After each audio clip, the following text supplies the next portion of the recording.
Team Target. All the best to everybody at iRacing Brazil. Simone Silvestro, and I hope all the iRacers in Brazil are having a lot of fun on iRacing. Hi, I'm Justin Wilson. Want to say hello to all the iRacers down in Brazil. Hope you have fun, enjoy the racing, take it easy. Hey, I'm Wyatt Gooden, and iRacing Brazil, awesome league.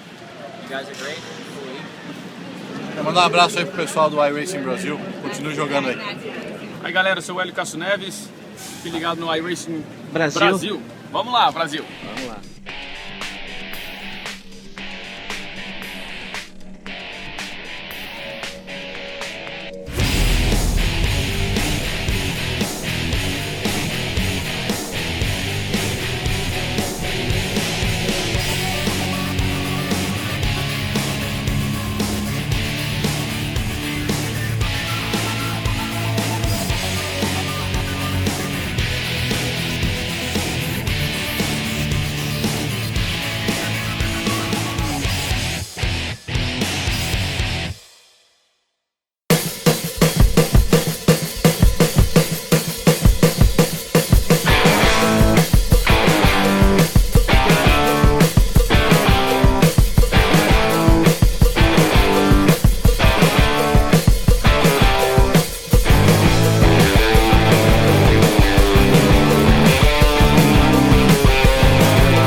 Well, it is the most important race of the 16th Street Racing League, and it is the 2014 16th Street Racing League Indianapolis 400, powered by iRaceForLife.org.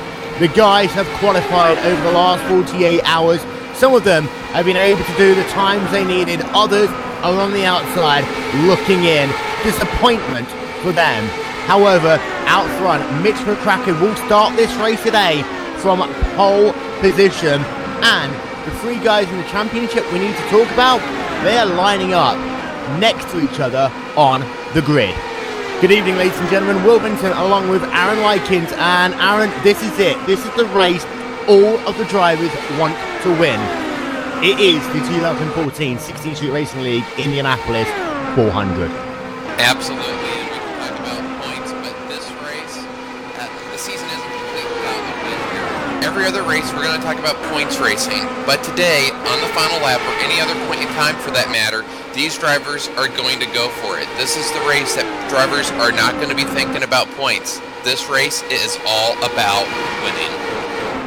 It is all about winning, and this is a really important thing as well, because, you know, Mitch McCracken is not a series regular. This is his one outing for the season, and he wants to be the guy to win it all, win the trophy, win the prestige, win the honor of saying that he is the 16th Street Indy champion for the next 365 days. There are some people, though, who in the back of their mind need to have that championship in their hand. Of course, you've got Matt Cook and Tim Holgate. With the way that qualifying works, and now equal on points, because points are awarded in part on qualifying, and also Josh Chin, who is still in that mix as well. Yeah, and definitely the points are going to be important. And yeah, Mitch McCracken, I remember last year at some point in time he said he wasn't going to run, and he's going to come out starting on pole today. And for the drivers that are going to be in the points championship battle, what they're going to have to keep in mind is there are these one-offs today. There are going to be people that have nothing to lose, that it is win it or go home destroyed. There is no middle ground for some of these drivers. So for drivers that do have points in the back of their mind, which I think for our championship contenders, all of them have a chance at winning this, but they're going to have to think, okay, at what point in time do I back out, or do you go for it? Lots of different storylines to watch for today. And of course, being Indianapolis, it's all about prestige, it's all about the honor, it is all about this 2.5 mile oval set on the corner of 16th Street and Georgetown, perhaps one of the most remarkable speedways in the world. It opened life, of course, in 1909. It has been racing ever since then, and of course we are now just about 2 years away from the 100th race. 100 races at Indianapolis. We're going to show you a short video.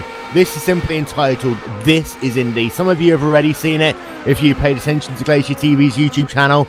If not, the next 5 minutes will blow your mind. We'll be right back.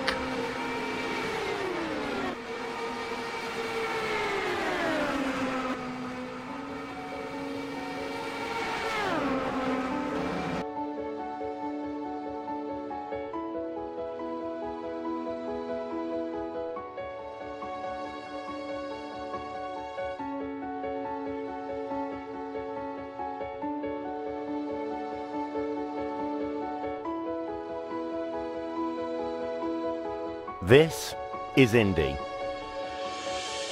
Look at it from above, and some struggle to understand the fascination. After all, it is only a rounded rectangle, just another oval in a country where oval racing is the norm, and whilst bigger than most, may not seem outwardly special. It's not until we fly in a week before the race, after years of waiting for the opportunity, drive through the tunnel off Georgetown into the track's infield, or walk up the stairs into the stands with hundreds of thousands making the same journey as yourself, that you begin to understand the sheer size, majesty and beauty of the track. Sure, the seats resemble nothing more than wooden benches. The pagoda represents the very worst of post-brutalism architecture, and a lick of paint may be needed in places, but the calmness and sheer grandeur is what takes your breath away every single time. And that's all before the cars rev up their engines, light their tyres up and exit pit lane that first weekend of action in May each and every year. This is Indy, that from 1909 has been the racing capital of the world. Foyt, Unser, Mears, Castroneves, Weldon, Franchitti, drivers who have made the speedway their own. Oldsmobile, Ford, Chevy and Honda, Lola, Renard, March, Penske and Dallara, Goodyear and Firestone. All critical components for the fastest race in the world, which even today manages to blend tradition with a look at the future. Want some history? Well, call up the Purdue Marching Band or Jim Neighbours, but at the same time consider the safer barrier, first installed at the Speedway, now responsible for saving many a life throughout motorsports. Innovation and Indy go hand in hand, and the records, the memories, the cheers of over 250,000 every year validate the claims. This is Indy, a track where the racing itself has always been phenomenal.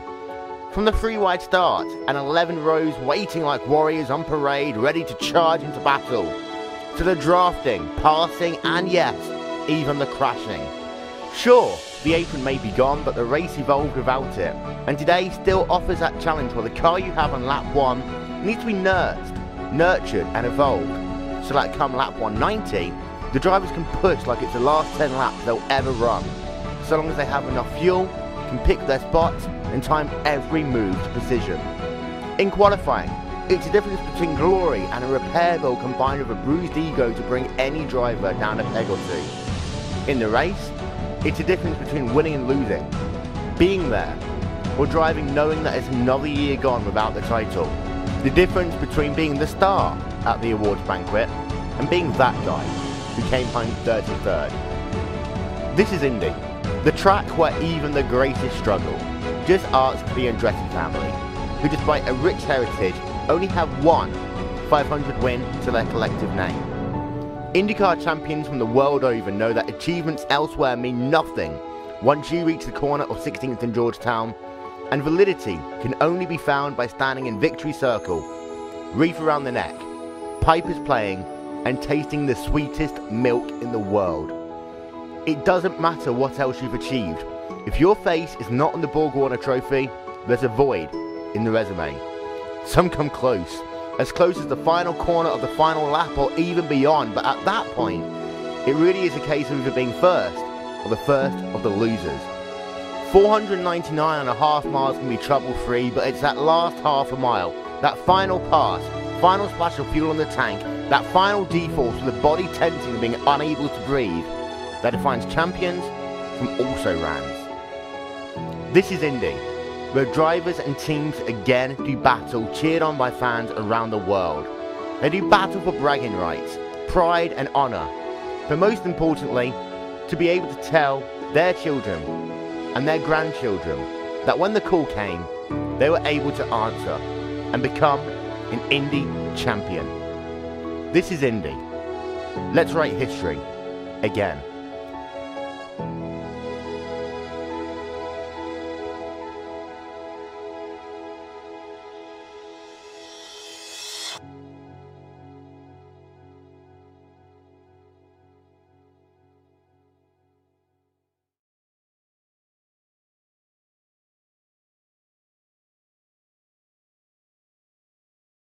Well, welcome back to pre-race coverage for the 2014 16 Shoot Racing League Indianapolis 400, powered by iRaceForLife.org. The green flag set to fly in a little over 10 minutes, and we have with us in the broadcast crew for the time being former champion of the 16th Street Racing League, the defending winner of this race, Youngo.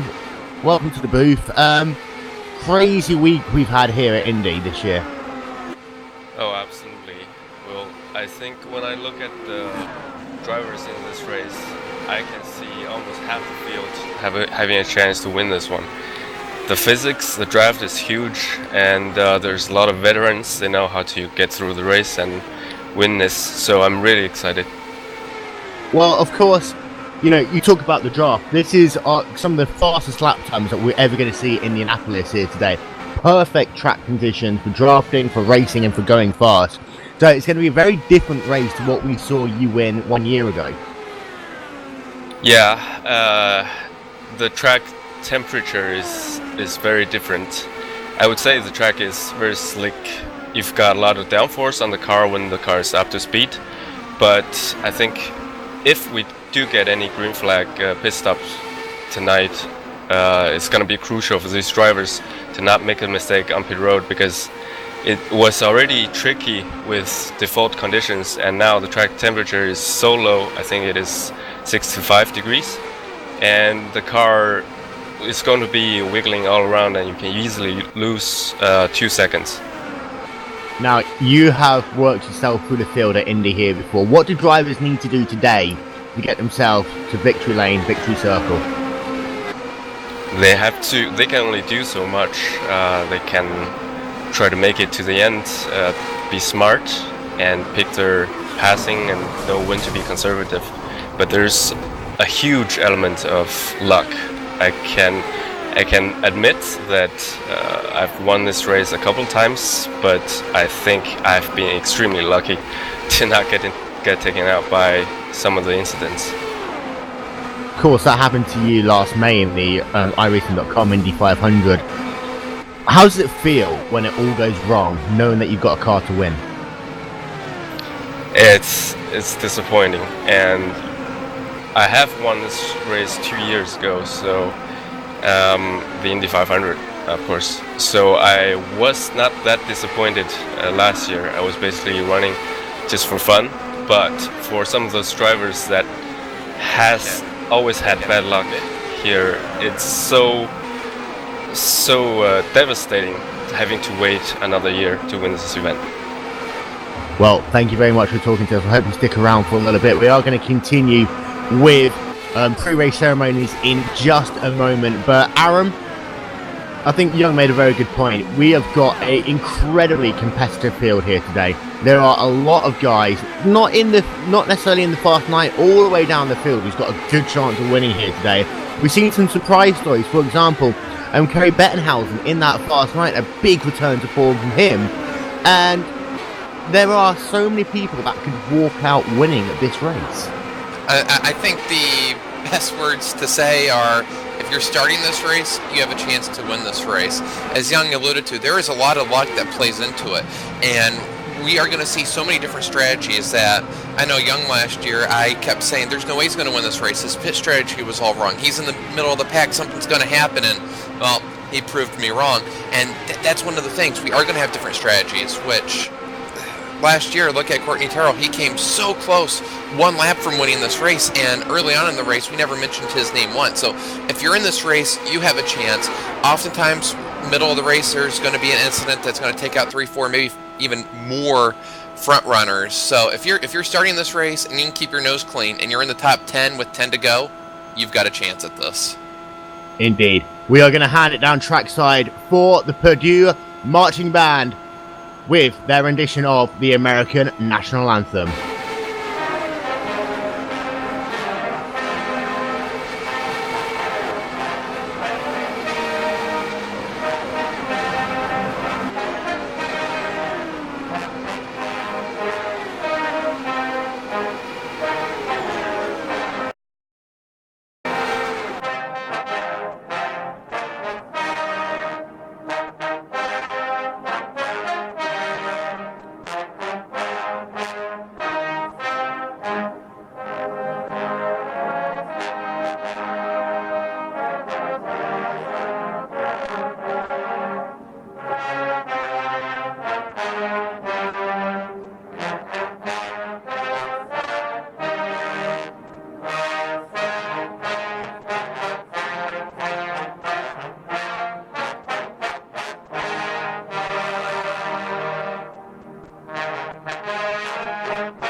The Purdue Marching Band there with their rendition of the American National Anthem. And Aaron, this is what Indy's all about. It's about the pageantry. It's about the traditions. We're going to have another one coming up in a minute in Neighbours, but really this is now that phase when drivers start thinking, any minute now, it's race time. Yeah, we're just closing in under 5 minutes from the start of the race. And for these drivers, the last few laps of warm-up are happening for them. They know what's about to happen. 400 miles, going for the win, and this is a race many of these drivers look forward to all year, and it is about the pageantry. And if for those of us that have been there on race day, there's nothing like Indianapolis on race day. Nothing like it. And now we are going to hand it back down trackside with Indiana's favourite friend, Mr. Jim Neighbours, with Back Home Again in Indiana.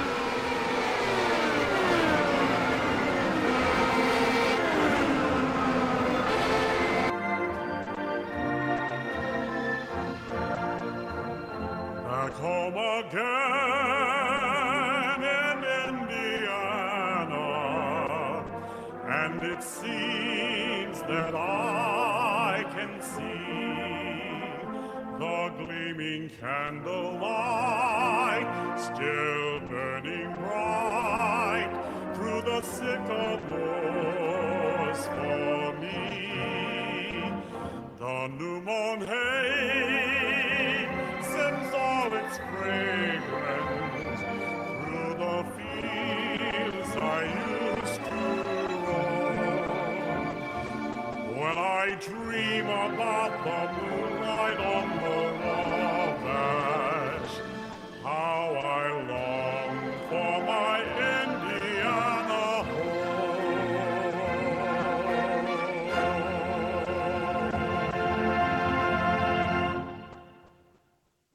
Mr. Jim Neighbours there with Back Home Again in Indiana, and with that, the checkered flag is out to signify the end of practice. We'll hand it back down trackside one more time for the most famous words in auto motorsport, the chairperson of the Indianapolis Motor Speedway, Mrs. Mary Holman George. Ladies and gentlemen, start your engines. Aaron, the words everyone has been waiting to hear. Waiting to hear, and it is about to get very hectic on track. We're going to see so many different strategies. You're going to have drivers up front trying to get away from everybody. You're going to have drivers in the middle wanting to save some fuel. We'll probably say that many times. And you're going to have drivers in the back that are just going to be staying back there waiting for the last quarter of this race. Oh boy, well, this is going to be fun to watch. And with that, we are going to run through your starting grid for the 2014 16 Street Racing League, powered by iRaceForLife.org. And starting on pole position will be Okay, this is all gone completely wrong here. Starting on pole position will be, at some point, hopefully, Mitch McCracken, but Mitch isn't here, so it will be Martin Miller starting on pole position. Tim Holgate alongside him. Matt Cook on the inside of row number 1. Joshua Chin alongside him in row number 2. Row number 3, Brandon Traino and Paul Jenkins. Row number 4, Jeff Drake and Kerry Bettenhausen. Row number 5, Randy Krosno and John Porzak. Row 6, Niles Anders and Terry Mattinson. Row number 7, Nefriag and Dave Judson. Row number 8, Todd Bettenhausen, Joe Branch. Row 9, Tim Dial, Al Nagy. Row number 10 will be Eric Davis, Mark Schaefer. The rest of qualifying times coming up on your screen momentarily. We are half a lap away from green flag here at Indianapolis Motor Speedway. Who's going to win it? Oh, who's going to win it?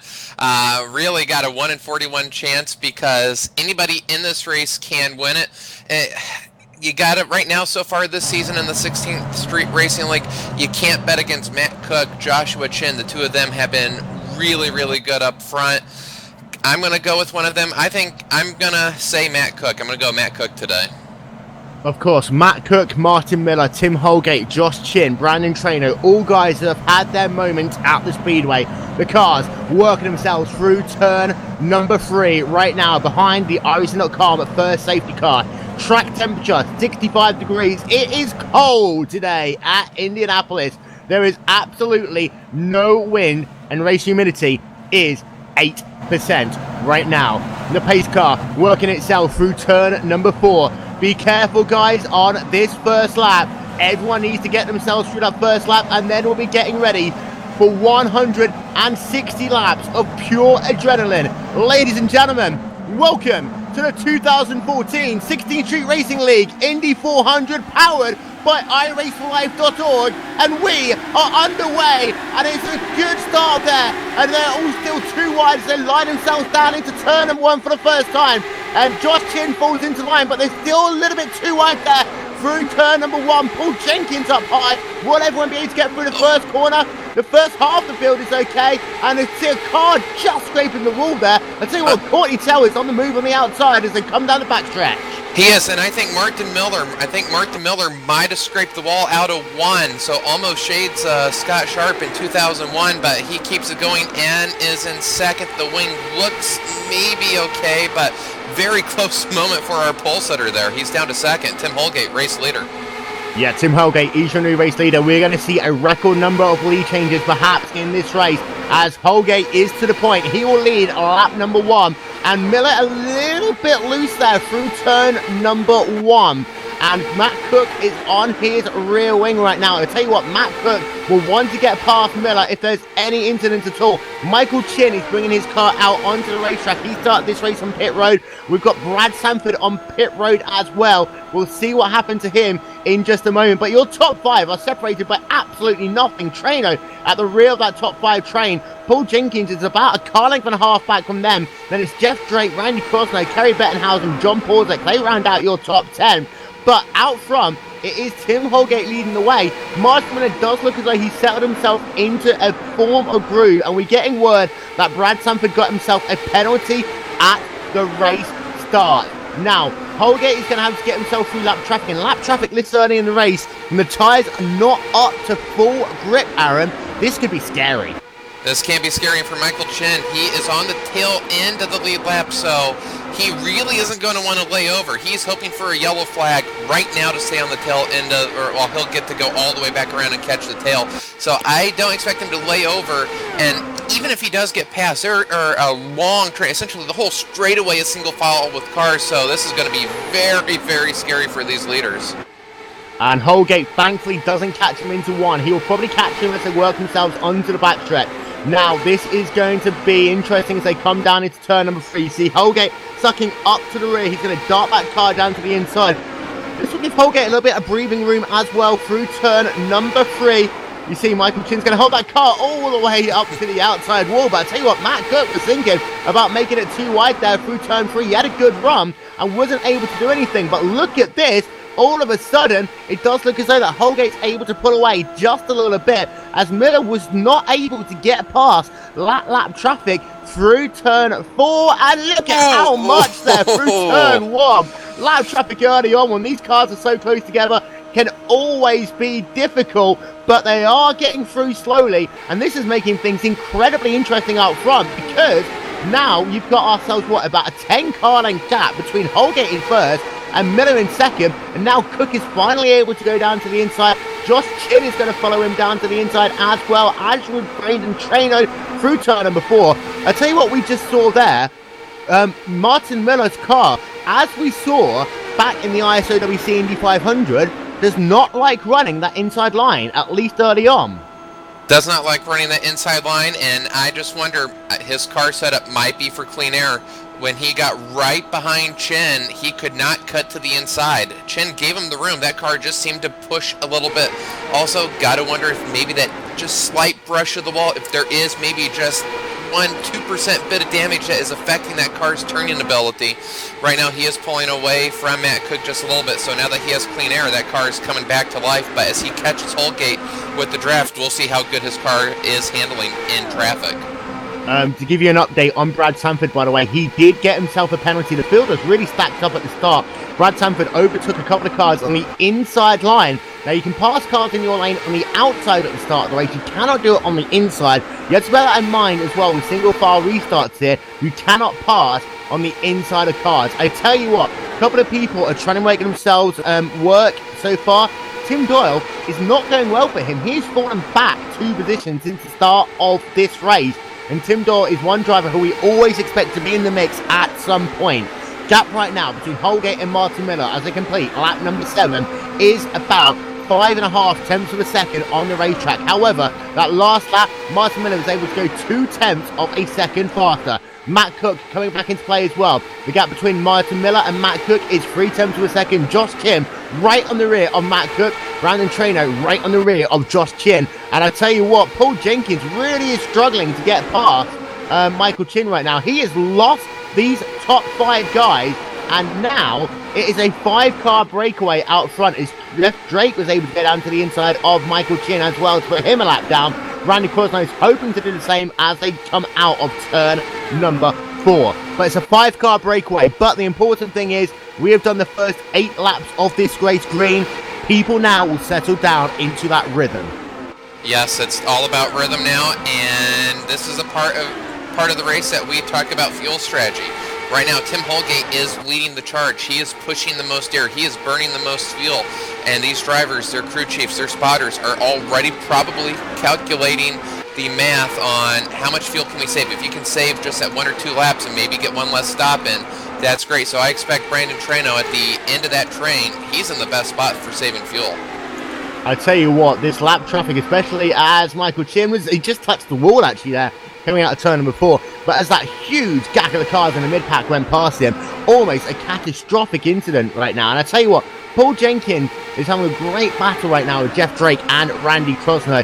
Crosno is all over the rear of Jeff Drake. In fact, he is going to put that car in the number 10 AeroX Racing Coors Light machine down to the inside, not quite close enough. And he'll come into a little bit of strategy here later on into the races. Now Crosno goes down to the inside. He's able to slingshot that car past Drake, and he will move himself up into P7 on the racetrack. But as the draft gets more prevalent, the fuel comes down on these cars, then you are going to see people taking some very interesting lines. People always working as teammates. But race control has been very, very clear. You cannot run too close to the car behind. You cannot do what we call in sim racing, this whole bump drafting thing. You cannot touch another car. And I think that you are always going to see lanes of 2 towards the end of this race, Aaron. Yeah, lanes of 2 for sure. Right now, up front, 5 cars. For all these drivers right now, there is nothing to gain by fighting for position. The top 5 have a sizable gap over 6th. It's 1.6 seconds between Traino and Jenkins. So the top 5 just going to be cruising at this moment in time. Yeah, we're on board right now with the number 9 Broken Arrow car of Brandon Traino, running the Make-A-Wish Foundation colours here today.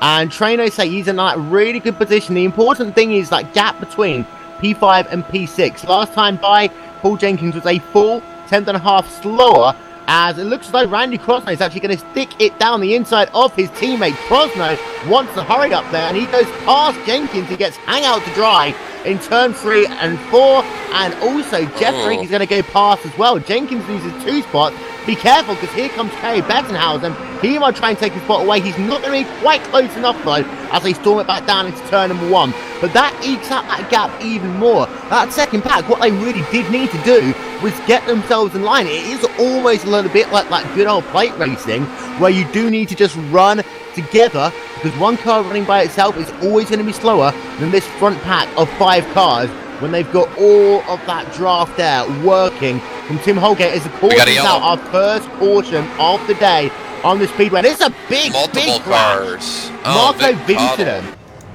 Vic Cordell involved, Marco Viitanen involved, and I think you had 2 separate incidents here. The first one, I saw Randy Freeman, Randy Freeman, they were going 3 wide into turn number 1. Freeman gets turned there by, he tries to go down to the inside. Christopher Demeritt contact with him, and that brings Freeman into the wall. And as the drivers start to try and check up, I see, Marco Viitanen just ran right into the rear there of Colby Parsons in the 080 car. Now, Colby actually was one of the last guys to qualify to get into this field. His race did not go as planned. Marco Viitanen is also out of the race in the Glacier racing car. And 14 laps into this run, we are in that window where strategy, Young, is going to become an issue right now. Absolutely. Well, there's a lot of ways to make up spots, as we saw Tim Holgate did at Turi Motegi in the 4th run of the 16th Street season. He did not have a good qualifying, and he started way back.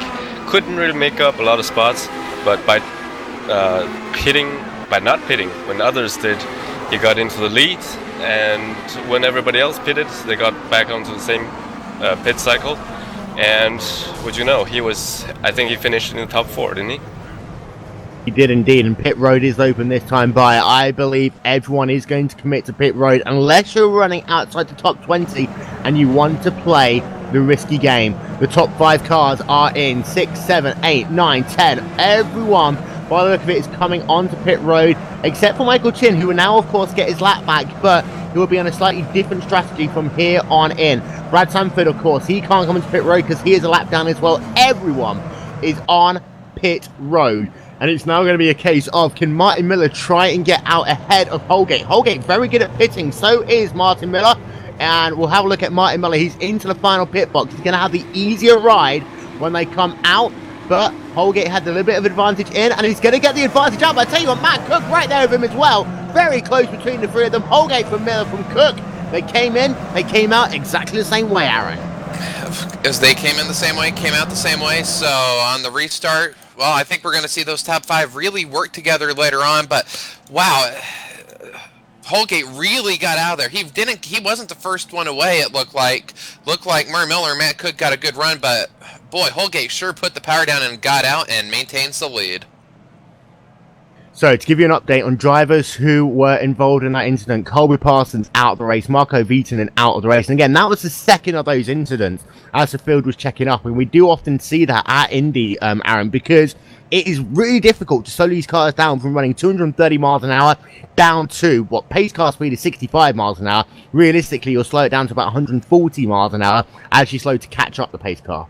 Yeah, that was unfortunate for that secondary incident. I looked at it from Colby Parsons' onboard, and going through turn 1, all there was smoke and a car coming from the outside wall to the inside. So for Colby, seeing that, he had every right to slow down right there. And then, unfortunately, the cars behind that didn't get to see all that smoke and what was going on had no idea there were any issues. And unfortunately, you do get those secondary incidents here. Turn 1 here is blind on entry. You can't see the exit, so a driver in the middle of the corner might see what's going on. If you're just entering the corner at 236 miles an hour, you're going to have no idea the carnage that lies on the other side, as we saw in this incident. So, let's reset this then a little bit, because Holgate was able to get the race lead away from Martin Miller at the start of the race. Now, Miller was able to run right up on the rear of Holgate, but we are now only working ourselves at the conclusion of lap number 15 in this race. The guys out front, they don't want to even really show everyone else what they have. Holgate made the statement early by putting himself into the race lead, and also, if he can get himself most laps led, got the chance to get a couple of bonus points away from Matt Cook and Joshua Chin. But those top 5 looked very fast. It did seem to be, though, that Randy Cosney, Jeff Drake, Paul Jenkins, once they lost that draft, they really couldn't keep up, really couldn't gain any time at all to that top 5 pack. Yeah, and another thing they did, that we did have some dicing there, and right before we went yellow, you were talking about Paul Jenkins, and I liked what he did there.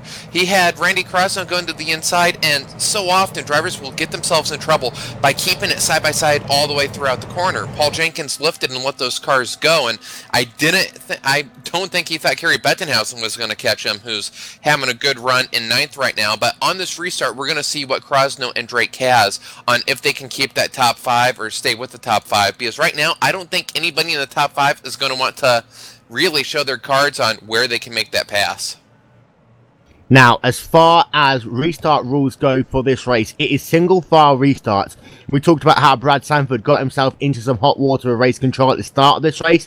You cannot pass a car on the inside before the start finish line. Now, there's a very big gap between when the pace car peels in and the restart zone is to the actual start finish line itself. So you can pass on the outside. Unless you're in P2, you can't pass the leader at all. However, you cannot pass on the inside line until you get past that start finish line. Aaron, I really do expect to see some people caught out by that, because it is such a big gap. Yeah, it's such a big gap, and what we're going to see is a big accordion effect here. We often see this on single file restarts, which makes the racing a lot safer, but a lot of drivers, a lot of these series they run in are double file, and you don't get that as bad. This single file, kind of different for some of these drivers that just run maybe leagues that do double file. So we're going to see here who gets caught out, and if we get maybe a 3 or 4 car breakaway, here we go.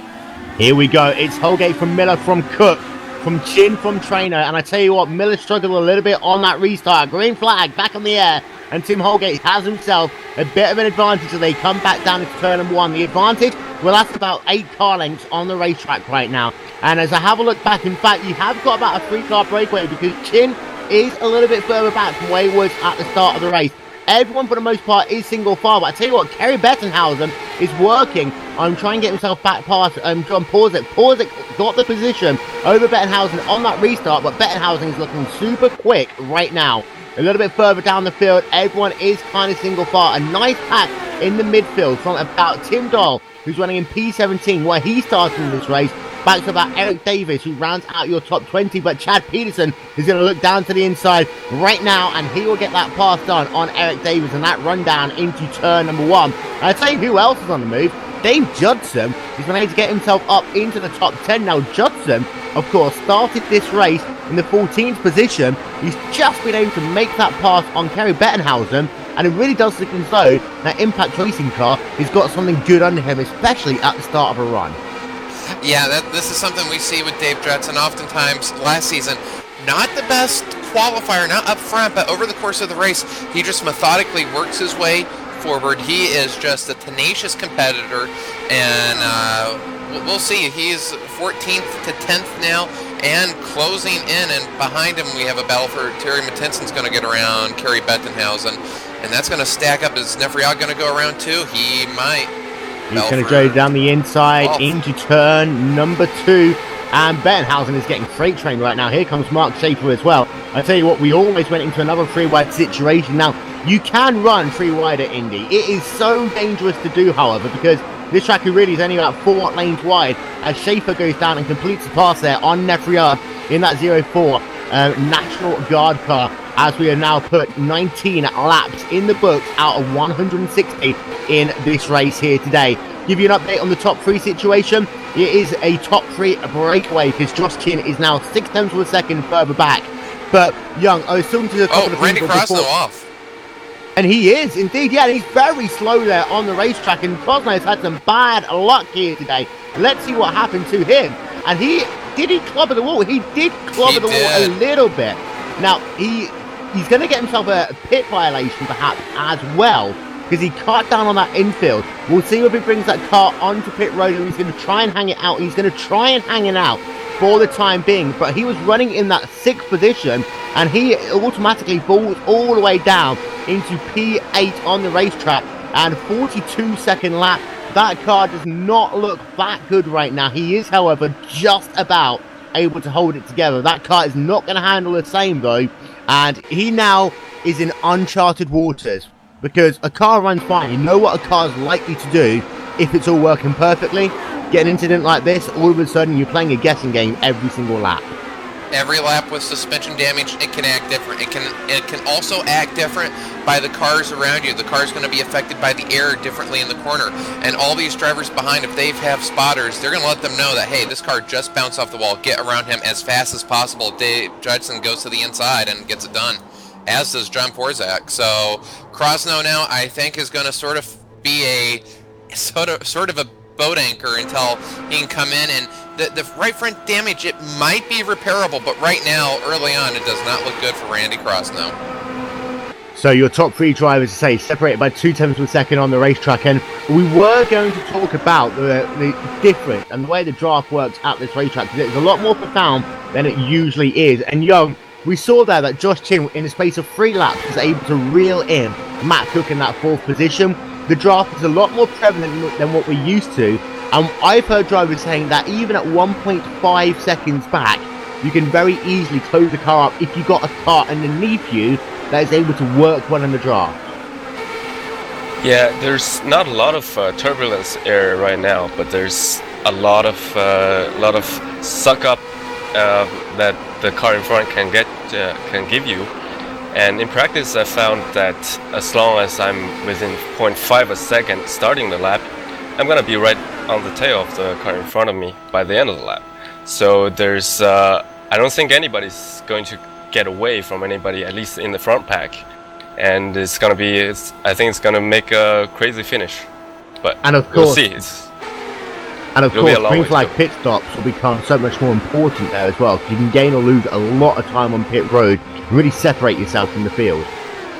Yeah, and you need a draft buddy to find somebody to draft with when you come out of the pits, because you don't want to be stuck in no man's land by yourself, because you lose 0.2 a lap easily, and over the run of a stint you can easily lose up to 10 seconds. So definitely ideally you want to try to hook up with somebody. Even if you're, say, 1 second in front of another car, you might want to drop back and catch up, let the other car catch up, because it might benefit you in the long run. Aaron, once again, a 5-car breakaway now, because Josh Tin and Brandon Trainer have been able to catch up to the lead group. The second group is being headed by, it was Jeff Drake. Paul Jenkins considered going down to the inside there. He rolled out of the gas. It looks like Jenkins is happy to ride for the time being. Of course, Jenkins has had a very bad season to date, with an exception of 1 or 2 finishes. And he's had a lot of bad luck, and I think he really wants to just get himself a solid top 10 finish in this race. Solid finish, and right now, really battling for 6, taking a risk just doesn't, it really isn't worth it right now. I don't think the 2 of them, even if they were to do as much drafting as possible, they only have the 2 of them.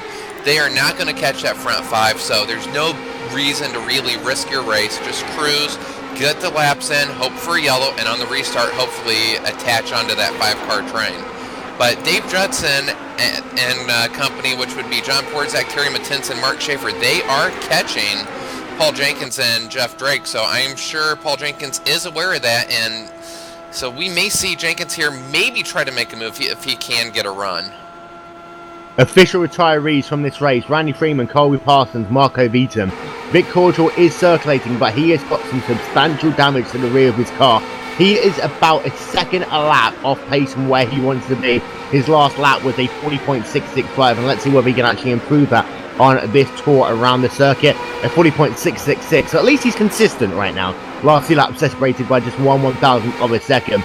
At the rear of the field, you have got a couple of people who are deliberately trying to just stay out of the way. Michael Chin, of course, who's back on the lead lap, but that won't remain for long unless we get a caution in the next 2 to 3 laps.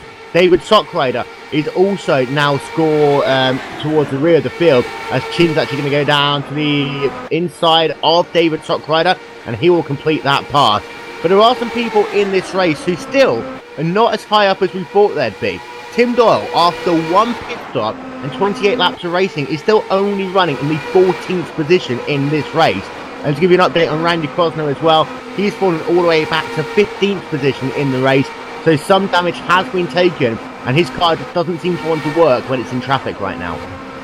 Now that damage for Krosno, and now Anders is now closing in from behind him. Just, you got to hope for Randy Krosno that when he makes that pit stop, whatever damage is done is repairable. That car looks very unstable, and really going back to when he hit the wall, that was an absolute marvelous save. It's not very often you hit the wall and go down into the pit access road and go through the grass and maintain control. So the fact that he is still in this race and running 15, great job. Indeed it is. And say completing lap number 29. This mid-pack, however, it is crazy. Too wide, almost too deep there. Nefriog on the move. And that 0-4 car. Now, some guys will be very fast at the start of the run. Some guys will be a lot faster towards the end of the run. And tyre temperature is so important here because it is only 65 degrees. I mean, this is the IndyCar version of the Green Bay Packers game that's going on right now. It is very cold here today, and it means that these tyres take 15-20 laps almost to heat up, Aaron. Yeah, definitely. Well, there has been colder races. I was at the 92 race where it was about 40 degrees with the wind chill below freezing. That was not a fun race, which a lot of drivers did get caught out. But typically the temperature is 15-20 degrees warmer, and we are going to see throughout the run cars that are going to be coming and cars that are going to be going.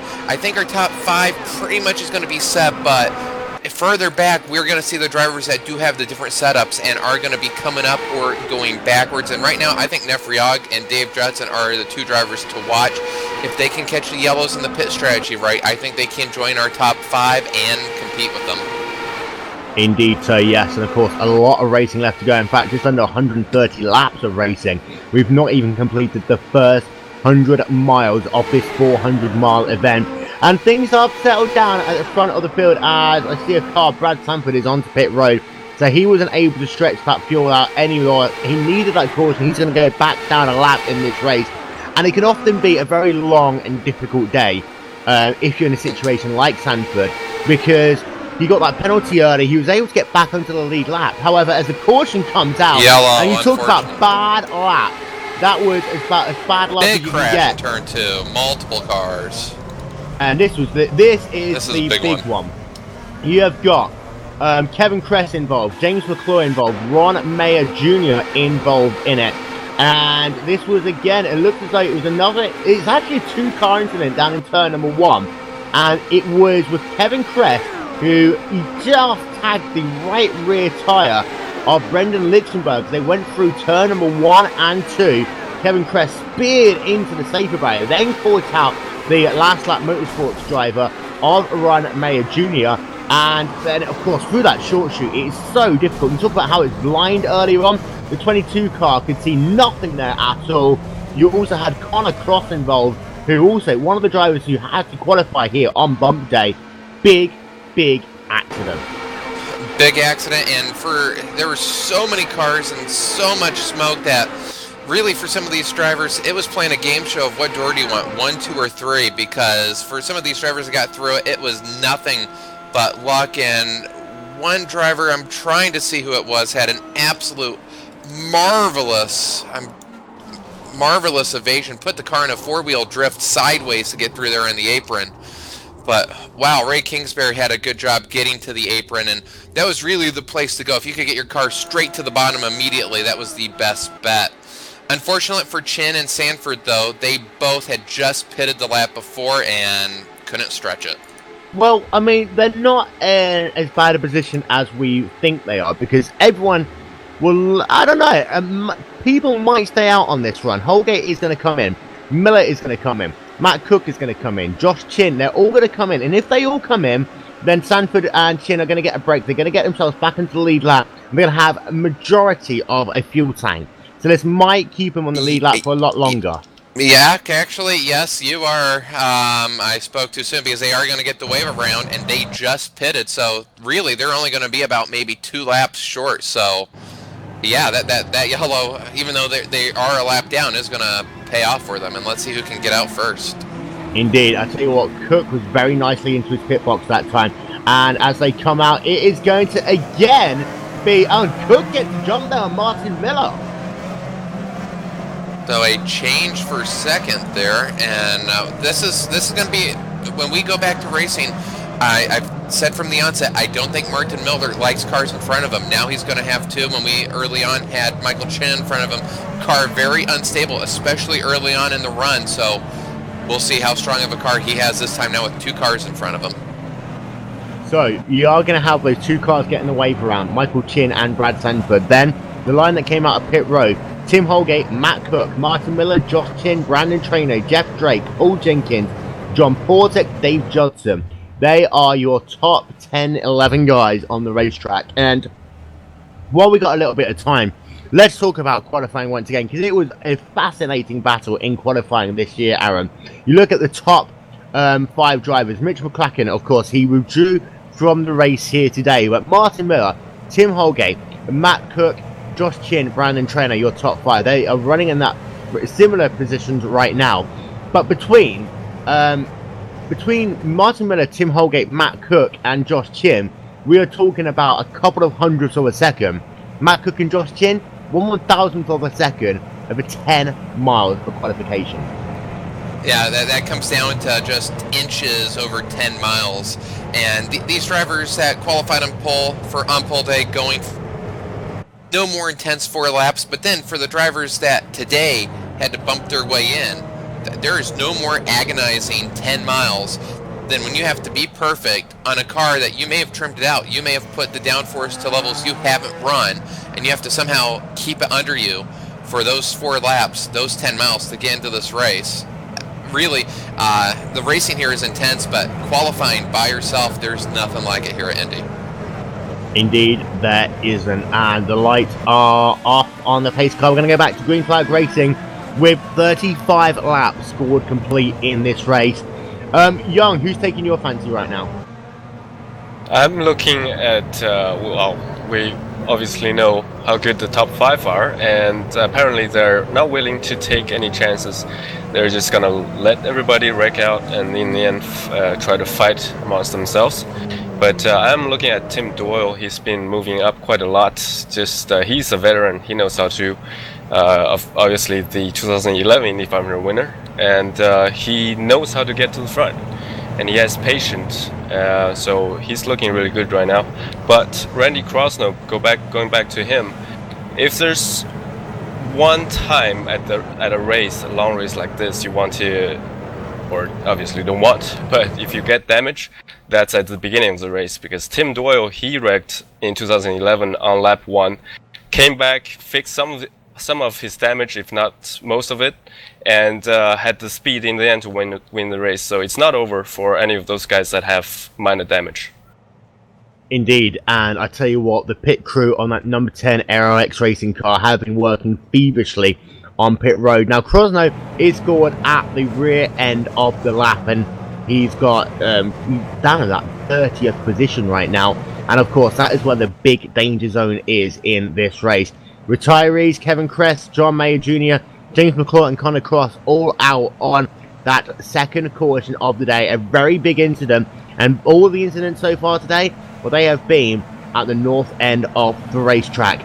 Working the pace car through turn number 4. Tim Holgate getting set to go back to green flag racing here at the Indianapolis Motor Speedway, the 2014 16th Street Racing League Indy 400, powered by iRaceForLife.org. And green flag back in the air. And we get a little bit of a wiggle from Cook, the same way Martin Miller had in the last restart. That immediately gives Holgate a bit of an advantage. Now, Aaron, let's fast forward 125 laps. If you get a restart late in the race, and Holgate and this positions are exactly the same, Holgate's going to be aware of that.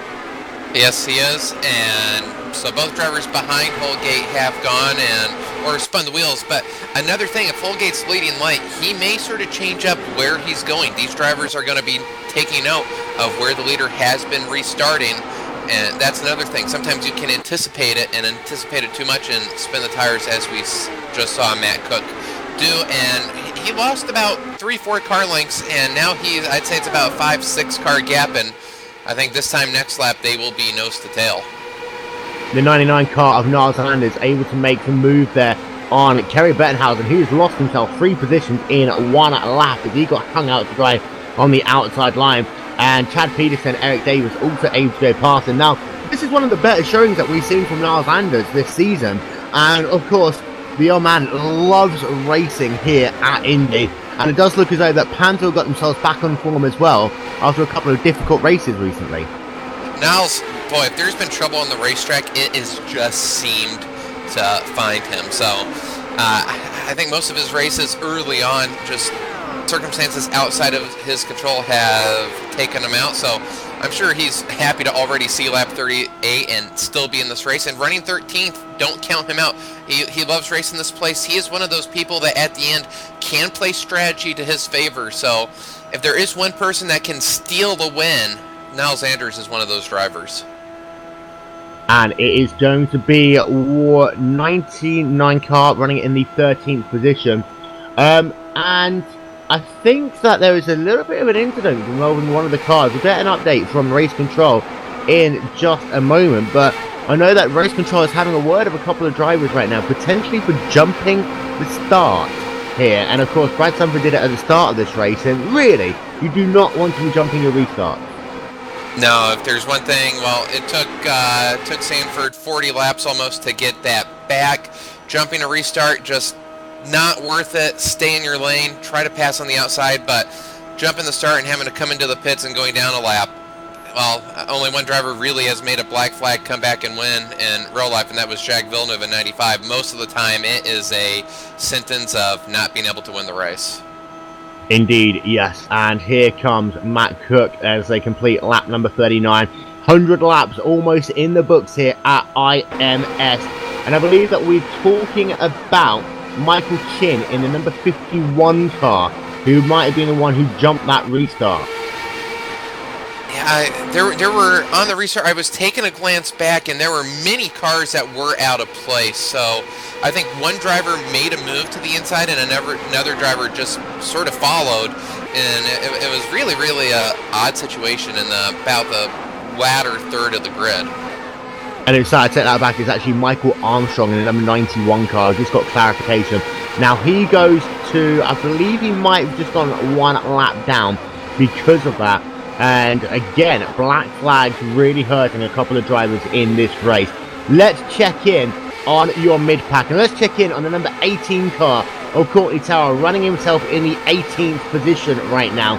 Now, Courtney Tower, of course, he took a week away from the series, but Rudy's had a good season so far. This is a track, though, Aaron, where he had a heartbreak 1 year ago.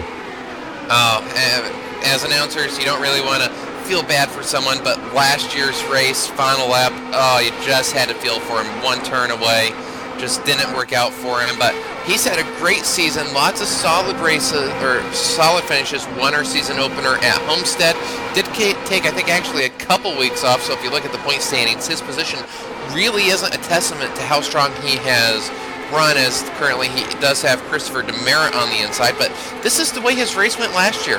Last year, he was in the high teens, 20s until the very end. As did he just scrape the wall? He might have on the back straightaway, but it was close. It was very close. Sometimes when you have a car to your side, these cars really don't like being turned to the right, and maybe that's what happened. Is now, let's see, I believe Al Nagy now moves up a position, but you know, don't count Terrell out. This is the way he went Homestead. He was 20th most of the race, and at the end, all of a sudden, there he is. If things work out, we'll be talking about him at the end. And you saw the graphic on your screen there as well. The number indicated in green is the highest position they've run in this race. The number indicated in red is the lowest position they have run in this race. Now, one guy who we should talk about in that number 27 car, John Porzek. Porzek, he didn't qualify very well because of the fact that he ran on pole day, withdrew his time, and then crashed. He was then able to start this race in the 10th position after getting himself back into a top 10 spot. But he lost a lot of race prep time through that faux pas that he did in qualifying. And it does look as though it is showing a little bit right now because he is not on the tail of the likes of Mark Schaefer, Neff Riard, and that Tim Dole, Dave Judson, Paul Jenkins battle, that he really should be at this stage in the race. And in fact, he really is in no man's land and being caught by Nars Anders. Yeah, being in this, it's sort of like when I'm in a race, I just really don't like being in this island. You're just in the middle of two packs. You're watching the cars in front of you just slowly inch away, and I think Niles Anders and Chad Peterson, the two of them are going to work together, so they will slowly, they're, almost half a second faster than John Porzak, which Porzak all season just really hasn't had qualifying efforts. He always seems to be in the back, and we talk about him moving through the field, so this is just status quo for him, it seems. And we'll run through your top 10. Tim Holgate is leading the way right now from Matt Cook, and Martin Miller is running in the third position. Josh Chin in fourth, Brandon Treno in fifth, Jeff Drake in sixth, Paul Jenkins seventh, then Dave Judson, Tim Dole and Neff Riard round out your top 10. As far as the championship goes, bonus point wise, Holgate is doing everything he needs to. He's led every single lap of this race, all 46 laps of it. And if Matt Cook wants those bonus points, and let's be honest, the championship may come down to bonus points, he's got to get himself past Holgate. He's got to make that move at some point, because we're getting closer and closer to half-race distance. At this point in time, though, 46 laps, that's almost half the race, and if history shows, we're going to have a lot of cycles, maybe at some point in time. We were expecting a lot of lead changes. Not the case, but speaking about lead changes, I'm just wondering, at this point in time, since the draft is so strong, let's talk about the end game.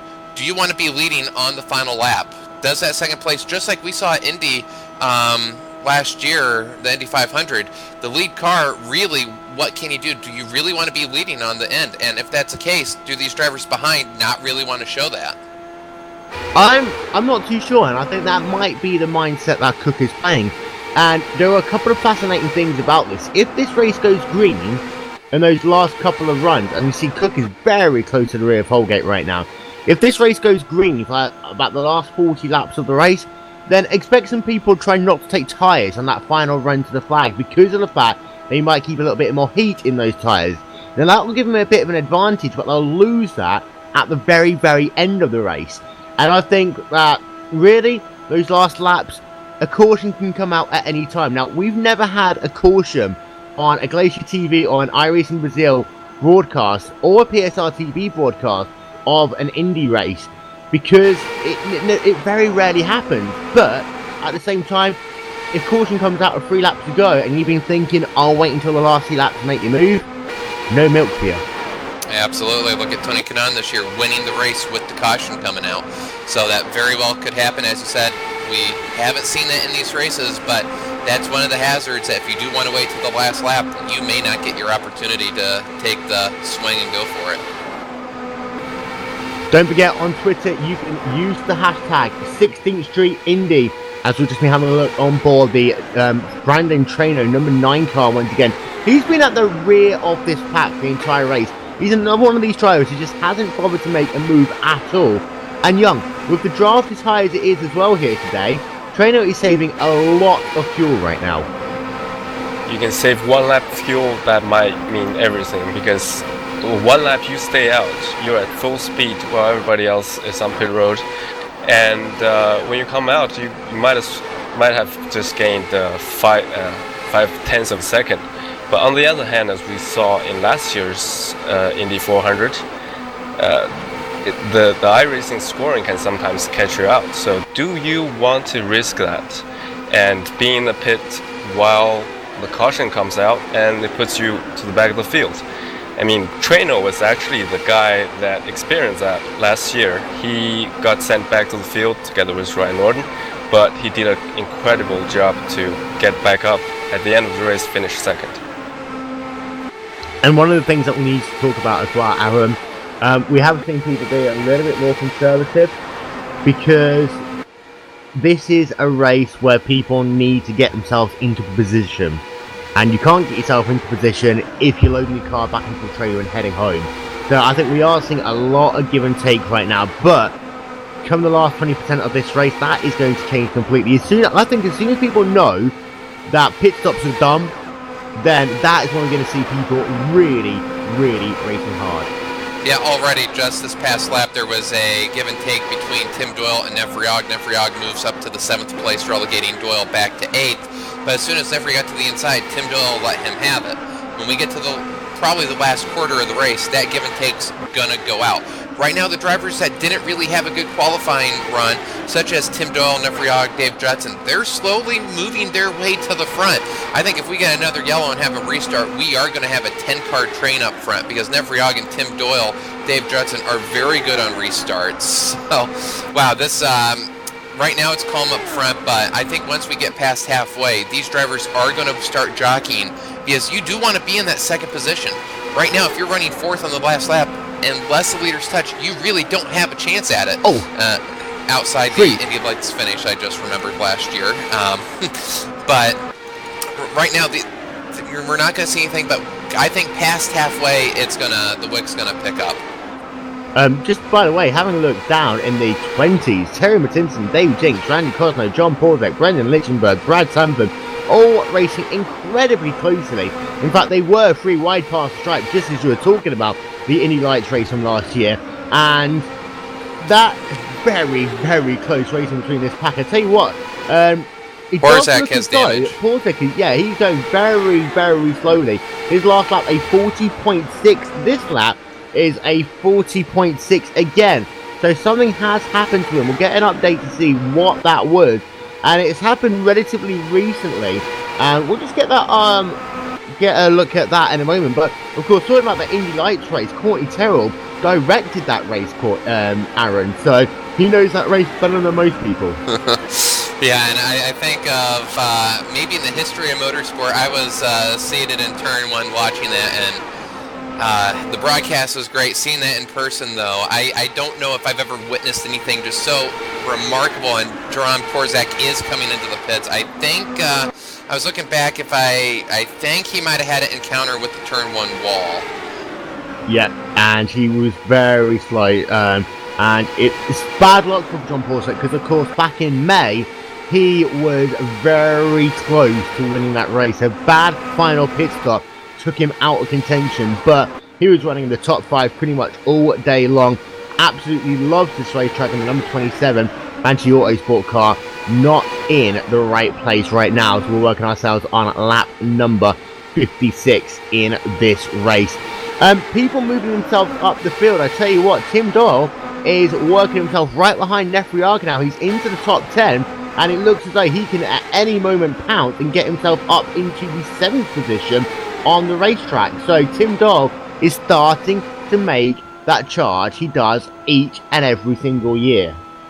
Yeah, Tim Doyle was actually in front of Nefriog, and I think Doyle might have let him go around. Doyle many times peers out, and I think he could make the pass if he wants to, but Tim Doyle, I'd put him in one of the top 3 drivers in playing strategy. I think he's playing the field game. He did not want to lead that second pack. I think Tim knows there's no way this pack is going to catch that lead pack, so you got to save the fuel, and I think that's what he's doing. He's letting Nefriog lead this pack.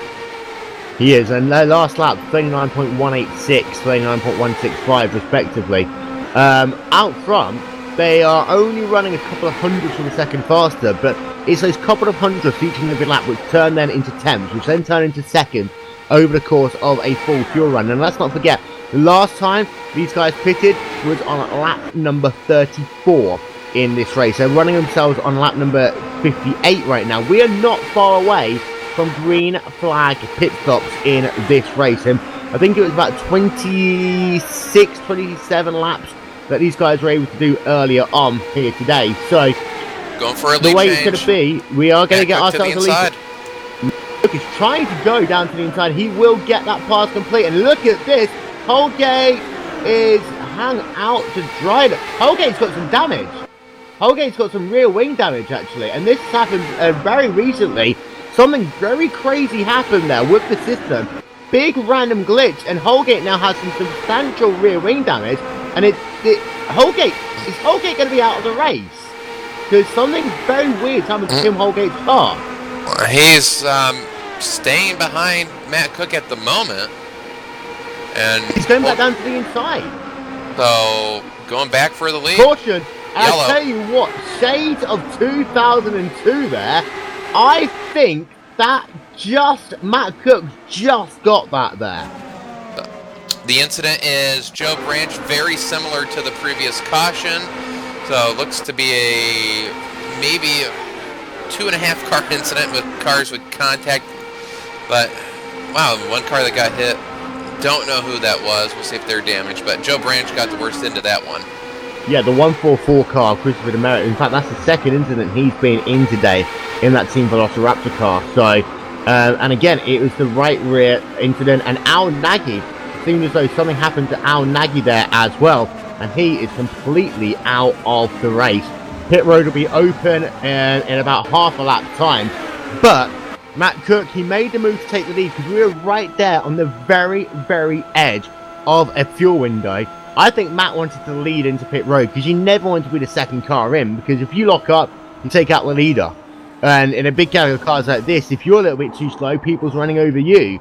I think Matt Cook wanted to lead that way into pit road, but Holgate showed he can pass cars when he needs to. Yeah, I think right now we're getting a glimpse of what the final 5 laps might look like right there. As soon as Matt Cook wanted it, he could take it, and the following lap, if the yellow didn't come out, Holgate was going to get it back. And I got to wonder if Holgate was thinking laps led. He was only about 22, 23 away from locking up the most laps led. So wonder if that played into Holgate's thought of getting the lead back. Yeah, and I think that for Cook, that could be, of course, you get more points for winning the race than coming second. That's natural. But those 2 bonus points, if you come home second, it lessens the blow. Pit road is open. Everyone will be in here once again. And for Matt Cook, this has got to be a perfect pit stop, because this could be the Indianapolis Colts making that, change of momentum over the Kansas City Chiefs right now. Yeah, that definitely could be. And another thing, I think Martin Miller, what I've seen, he has not been able to stay behind Cook the way Cook has been able to stay behind Tim. So I think one of these pit stops, Martin Miller is going to have to nail it to get out first. I don't think his car likes running behind the 2 cars of Cook and Holgate. And I think great so. Stop by Cook. It is, and I tell you what, yeah, Miller gets out ahead as well. It was a very slow stop there for Tim Holgate, and I'm just having a look back at the super slow-mo replay, and he was by far the slowest guy out there, and Joshua Kin almost beat him out as well. Well, gotta wonder, Holgate led that entire run. So you gotta wonder if that was the difference there, filling that car up all the way to the top. Indeed, and that is, 1 lap's worth of fuel equates to about 0.5 of a gallon. I mean, we are talking about 0.4 of a second less fuel, Young, but it's shown that potentially that can make a big difference. Yeah, and I'm also looking at Tim Doyle right now. He's just jumped up from, I think, 7th or 8th up to 5th, so he's definitely coming. Yep, and he was running in that draft as well for the majority of the time. So again, things can happen very quickly in this race, as we are now working ourselves at the conclusion of lap number 61. Guys, he's going to get themselves back onto the lead lap. Brad Sanford, John Porzek and Michael Chim, but realistically, they might even want to come down on pit road. Yes, they're going to stay a lap down, but long term, they probably will gain a little bit more, I think. I don't know. Porzak was just in with that damage, so I think he's only going to be about 3, 4, maybe 5 laps short. So I think for Porzak, his best strategy is to stay out, although we don't know the condition of his car. He had to bring it in. That car was out of control, and I think if he would have stayed out a couple more laps, he would have ended up out of this race. They do stay out, so they are going to get themselves a wave run this time by Al Nagy. He has brought his car back onto pit road, but he has scored multiple laps down, already 2 laps down in this race. Lights out on the pace car. We're going to go back to Green Flag Racing with a total of 62 laps scored complete in this race. Cook leads the way. Martin Miller aids to get himself back up into P2. Tim Holgate 3rd. Josh Chin 4th. Tim Gore rounds out your top 5. Is this a momentum change now, Aaron? It very well could be. We have a new leader up front, so we're going to see. So far, everybody was content to stay behind Holgate until right when the fuel window was coming to a close. So now, is everybody going to be content to stay behind Matt Cook? Martin Miller, I think his car works out best up front. We'll see if he does want to take it. I think the more cars he gets in front of him, the more gap he really needs. Joshua Chin, he's been quiet. He's been in the top 5 of the entire race. We haven't talked about him. And Tim Doyle, been on the move. Now in the top 5. That's really the way Tim Doyle usually runs these races. His grid spot, he could start 42nd and still at some point in time be up front. So I think it's going to get good here. Brandon Trano now running 6th. Jeff Drake 7th. Neff Riag has had a strong car. He's now in 8th. And Dave Judson, he has a strong car. I think he's going to want to pick off some cars on this restart. He can contend with those top 5. So, going to go back to Green Flag Racing with 62 laps out of 160 scored complete in this race. Getting closer and closer to that half race distance. And Matt Cook now, for the first time in this race, is going to bring the field to the restart in first position. Cars scored out of this race: Joe Bryant, James McCall, Kevin Kress, Ron Mayer Jr., Connor Cross, Randy Freeman, Corey Parsons, and Marco Beatenham, as the pace car is about to make that turn back down on toward pit road. Once again, Matt Cook will be leading the field back to Green Flag Racing. Martin Miller right behind him. And here we go, one more time. I tell you what, a very good start there by Holgate. He was right on the rear of Martin Miller, but you cannot pass on the inside until after the start-finish line. And a caution out. Big wreck. Caution is out once again. And does that look? That is Todd Bettenhausen there. Upside down in that 46 car. Now that car, it looks like he got onto the power too early, and that car hit the wall, flipped upside down. Crazy incident there, Aaron.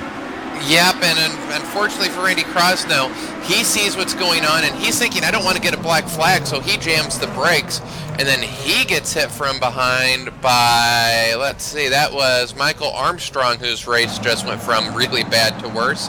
So about 1, 2, 3, 4, 5 cars, I think, taking damage in this one. 5 cars, and that's very bad. And Todd Bettenhausen's car is toast. And we saw the cars up front spinning the tires and getting away with it. That just shows you how much of a racer's edge you are applying the power. It's a straight line, but when you have that much horsepower and these cold temperatures are going to amplify that, and just like that, Todd Bettenhausen's race over. And he's going to try and bring that car back to pit road, but although actually, Will, he got the power down. The cars in front of him didn't go, so it was more of a bobble. He had to jam the brakes, and then when he got back on it, that's when it went away. So it wasn't just putting the power down. They had an accordion effect there.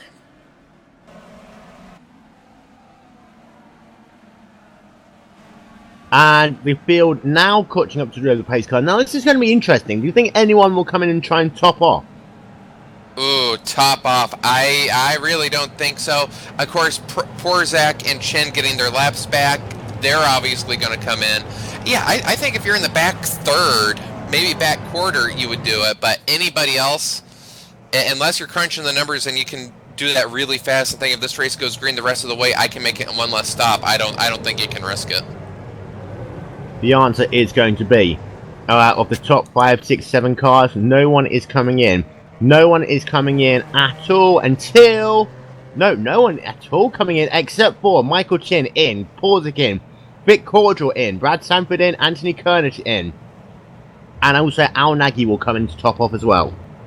So yeah, track position here is so vital, and with these restarts, you can't lose contact with the front. You just absolutely can't. Every restart we've had a 5, 6, maybe 7 car breakaway. You really, at this point in time, I don't think you can make the gamble. And they are all topping off. They'll be back out onto the racetrack. Now, cautions breed cautions, but that was a rather bizarre incident there on cold tyres.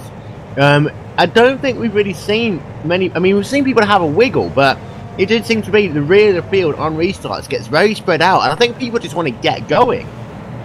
Yeah, and you get frustrated. We've had 3 or 4 restarts, you get very frustrated. You can have a really good car, know you can compete, but on those restarts with the accordion effect, with people in the middle not going when the leaders go, you want to go. You're trying to think, go guys, go, go, go. So you yourself go, you time it wrong, have to get off the gas, and then when you reapply the gas, the weight of the car is going forward, backwards, forward, and you lose traction, and bam. Indeed. And this is now what, our 4th caution of the day here. Lap number 65 in this race. Now, who stands out to you so far in this race? Do you think there's anyone who you think's a little bit too far down the order for where they really should be? Ooh, too far down. I think Nels Anders 13th. You expect him to be running up front. Courtney Terrell's working his way forward. He's 14th. I want to keep saying that name because I think we'll be mentioning him at the end. But top 5 is what you would expect at this point in time. Great run by Tim Doyle to get up to 5th. We'll see just how strong his car is. I mean, to go from, what was it, 14th was it the starting spot? Actually, no, check that. 17th to go up to 5th. He might have the strongest race car here. We really haven't seen what any of the leaders have, really. They haven't mixed it up. So right now, all we know is that Tim Doyle's car is really strong. I like Nefri Ogg's car. Dave Judson's car looks good in traffic, but they got to hang with the leaders, and so far they have been unable to. As the lights go out, 1 lap to green. And Courtney Tell's on pit road. Young, who's standing out for you?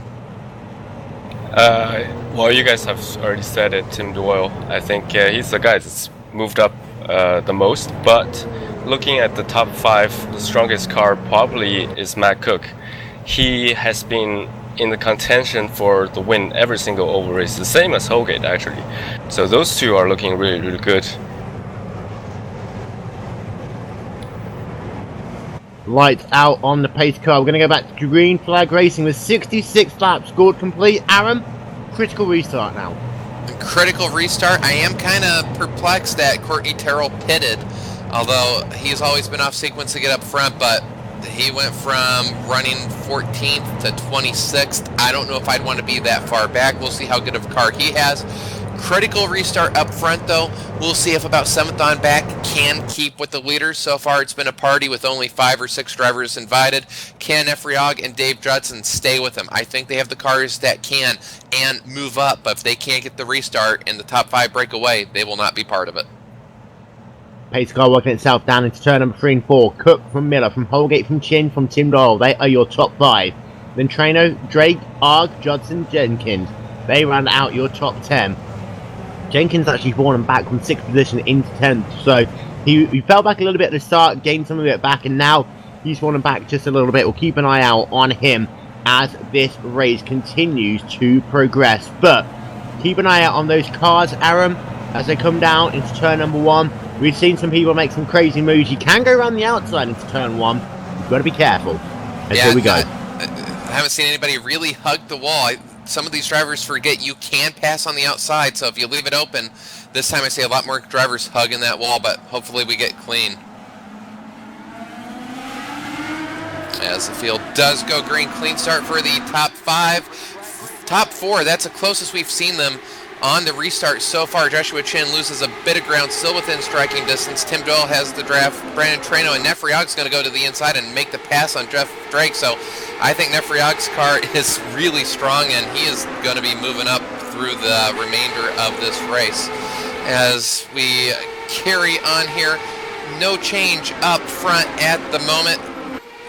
Further on back, we're going to have a change of position. Eric Davis onto the inside of Kerry Bettenhausen, whose car looks a little askew, but gets return 3.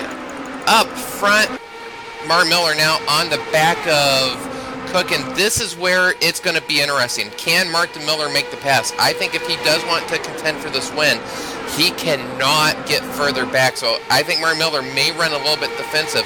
This is the first time we've seen Holgate further back, so now for Holgate, this is the first time he's really had dirty air. How will his car handle? And above all else, will they want Matt Cook to just run out front and burn fuel off? So many different strategies here. And Young, at this point in time, if you're running 2nd or 3rd, is there really any advantage to taking the lead? I'm not quite sure Young is here, but I'll answer that question myself. I think if you're running third, you'll stay third for the time being. Again, until you get to that final pit stop window. Young? I agree with you, Will. There's no point in the current lead group because everybody's content to run up front. We heard from Tim Holgate yesterday that his strategy was going to be stay up front, stay up front, stay up front. But at the moment, everybody's staying in line and showing a lot of respect. So there's nothing to gain for the lead group. But looks like we might get a green flag pit stop in this stint, I think. Because if the backfield is making it through where... Here we go, Holgate going for second, and he's got it. Now that is important psychologically, I think, for Tim Holgate. He's going to get past Martin Miller at the start of the race. He needs to get past Matt Cook. Well, pretty much get past Matt Cook. The caution came out as he was doing so. He's going to need to get past Martin Miller again. So he knows he has a car that he can race with and get past people.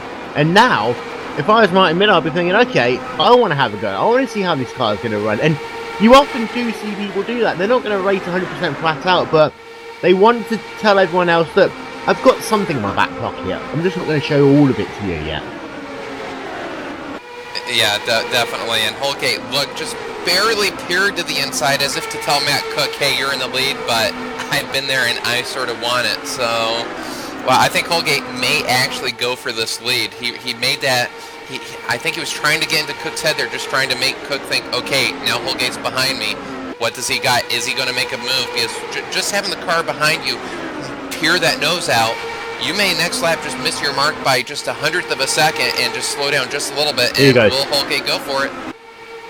He's very close. He's going to look down to the inside as they come down the yard of bricks. And Holgate, importantly, will lead lap as well. Lap number 71 in the books. So Holgate back to the point. Miller slots in right behind. Sorry, Matt Cook slots in right behind. Now let's see whether Matt Cook is going to try and get this back into turn 3 and 4, because he gets himself a very good run. But you see, immediately he just gets off the gas a little bit. And, I mean, Holgate is doing 237 miles an hour down into turn 3. And Matt Cook, I have to say, did look as though that he was just lifting out a little bit. And I'll compare that to what he was doing the previous lap, because that would be very useful. And actually, when I look at it, Matt Cook has not got the straight line speed compared to Tim Holgate. Holgate is the fastest car in a straight line right now. Yeah, I've seen 238 a couple times. That's faster than I've seen anybody, even in the back of the draft. And one thing I think that on that lead change we do have to take note of is that Holgate was able to complete the pass before the line. So if it comes down to the final lap, as long as Holgate's in second, we know he can complete the pass before the finish line. Shades of Hornish and absolutely. Michael, yeah, Marco Andretti there. But it does look as though Cook does have some very good speed. I mean, he might be leaving a little bit in reverse. He might have been trying to just pace the field a little bit out front. I mean, he did 237 there, down into turn number 1 with no wind. Then you really are going to be doing very similar speed on both ends of the racetrack. But this is very good. He gets a very good run, though, out of turn number 2. So if he gets a little bit of help, you know, both people pull down to the inside line and work together, then perhaps they might be able to do something. But again, 237 down into turn number 3. So he's a lot faster when he's running in the draft. It does seem to be there's a little bit of a parachute that comes out of that race car once he gets himself into that race lead. Yeah, and that previous time, the cars behind him last time, Martin Miller, of course, he did have 2 cars in front of him. He hit 239 into turn 1. This time only 235. But we did see earlier Matt Cook was able, at the end of the run, to make that move when he wanted to. So I think Cook does have something on the back straightaway. It's just he doesn't want to do it. Fuel strategy. Matt Cook is he's another one of those drivers that plays a strategy game.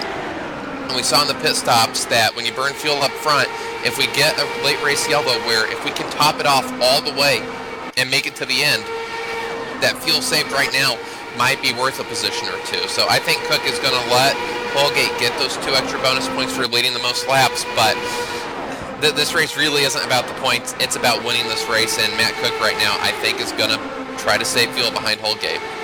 Don't forget, on Twitter you can use the hashtag 16th Street Indy if you'd like to get in contact with us. You can follow me at Wilbinson as well, with 1 L please, and not 2. let's have a look up and down the field very quickly. We talked about your top 2 drivers. Let's talk about Martin Miller just a little bit. Because Martin Miller, he's kind of not had things go his way in this race. He had the slow start, then he had the slow pit stop. Then he was able to finally get ahead of Tim Holgate, and Holgate made short work of him. But this is Martin Miller, one of the calmest, most collected people I know. If there's someone who's got something under his sleeve, Martin Miller is that guy. Oh yeah, and you know, we say it's not very often you say somebody's having a bad race when they're running third. That's just how strong of a car Martin Miller has. And if this race comes down to green flag pit stops, I really like the way he can get on and off pit road.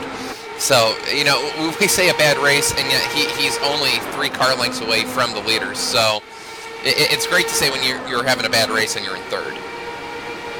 Running in the 4th position is Joshua Chin in the number 93 car. Now, Chin, he's been kind of working by himself throughout the month of January. I'm going to call it the month of January for the hell of it.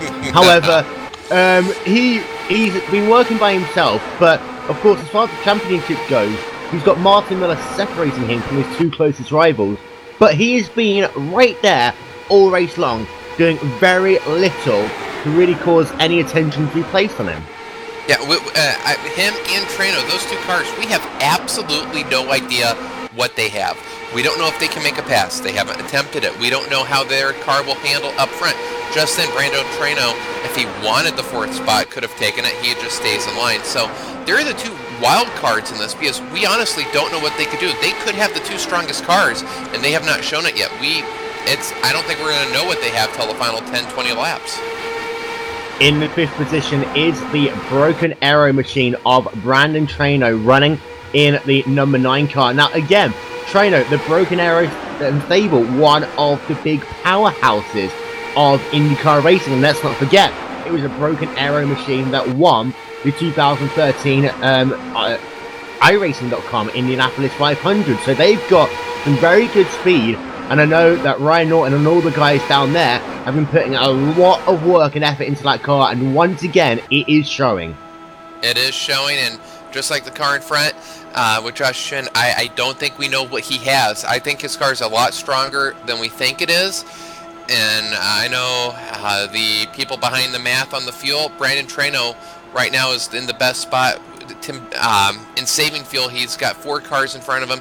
He's going to be able to save the most fuel right now. He's really, you can hear him ease out of the throttle behind Josh Chin. So for Trano right now, I think he's playing the fuel game. And for him, we're going to, just like Joshua Chin, we're going to have no idea how strong his car is until the very end.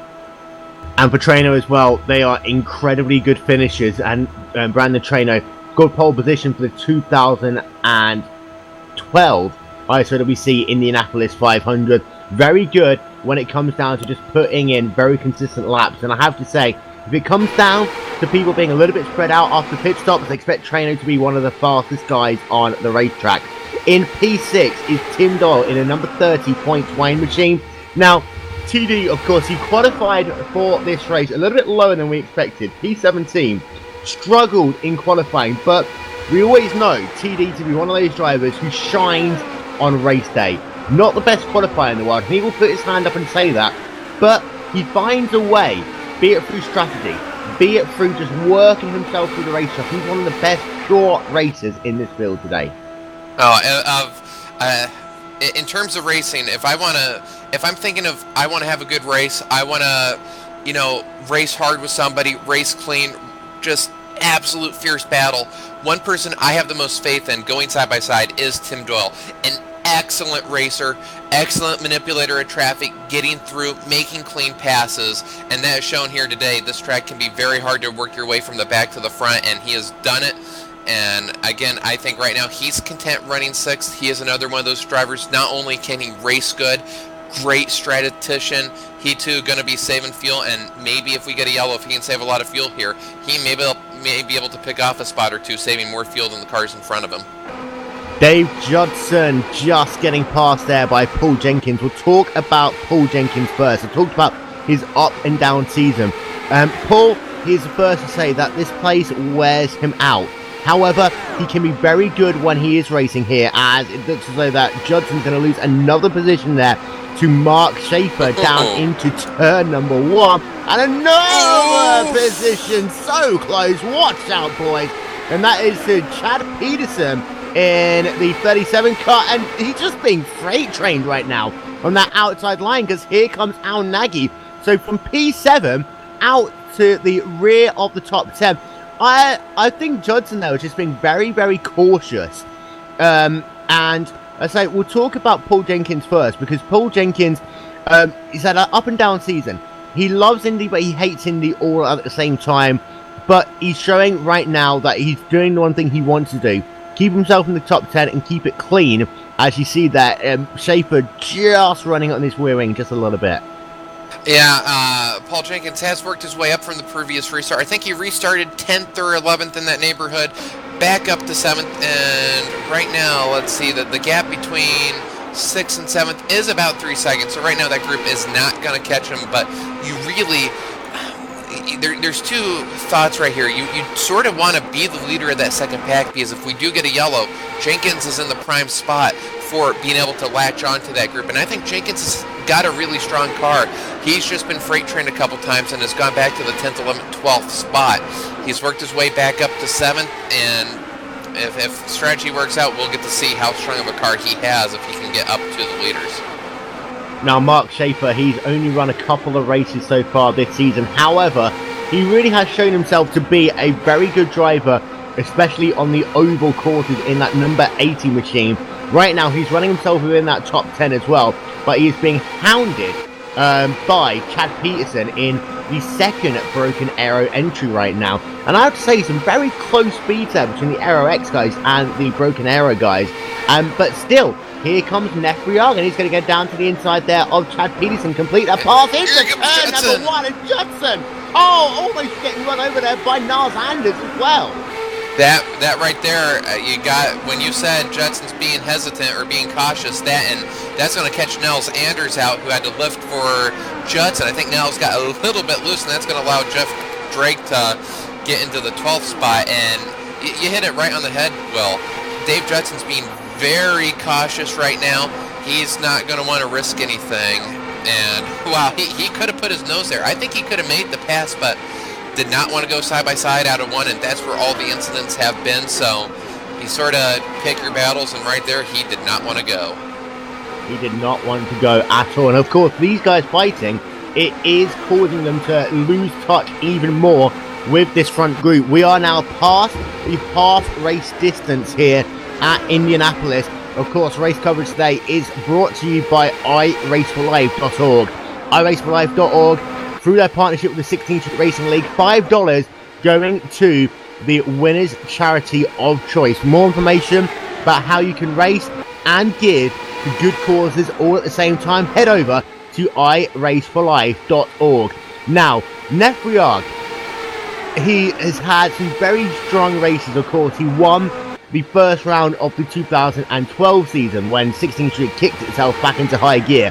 He was oh so close to winning in 2013, but like in 2012, his season didn't go the way he planned overall. I think he wants to use Indy as a stepping stone, but that Panther car, that 04 car, is looking phenomenally quick right now. 39.053 for his last lap. Blistering fast, and he was running 7th. He was leading this pack with about 15 laps ago. I don't know what happened, but he got shuffled back, and he has methodically worked his way back up as Chad Peterson almost looked like he was going to think about trying something out of 1, thought better of it. But yeah, Nefriag's got a car. I think he needs to interrupt you. Battle for the race lead. Matt Cook was able to get past Holgate away from our screens, but Holgate right back past Matt Cook there. They are going to run side by side through turn number 4. I tell you what, Cook gets an amazing run out of turn 4. They're going to try and stay side by side into turn number 1. Is anyone going to give anything?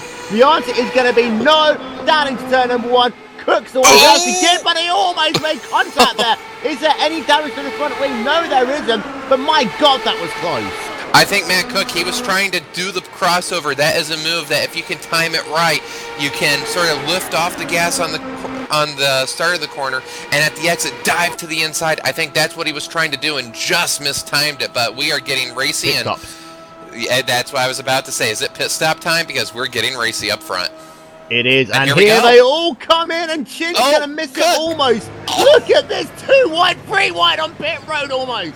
Cook just about hit the attenuator of the pit wall. That he couldn't have missed that by less than 6 inches. Oh, wow. I tell you what, though, there's a little bit of an issue here, because Matt Cook's going to get into his pit block, which is before Tim Holgate, so he's going to have to give something up here, because otherwise they two are going to have contact. So now, finally, Cook's able to peel in. Martin Miller, of course, he's got the first pit stop. It's easy for him to get in. Pit stops, this is where it's important. Matt Cook's got a very bad angle, and you see none of these top drivers are taking tyres, I don't think. Here they go, away they go, and they come in there almost side by side, and look at this! Spinning around a pit road! Tim Holgate, this is huge! This is absolutely huge here, and I tell you what, Tim Holgate is losing all forms of position, and pit road was almost blocked there. Tim Holgate, whole tyres, spinning it. I have never, ever seen that. Oh my goodness, Indy is often known for issues exiting the pits, and he really wanted to beat Cook out of the pits, and wow, what a great job for all the drivers behind him to miss him. Now Holgate's going to have to dig himself out of a very, very deep hole.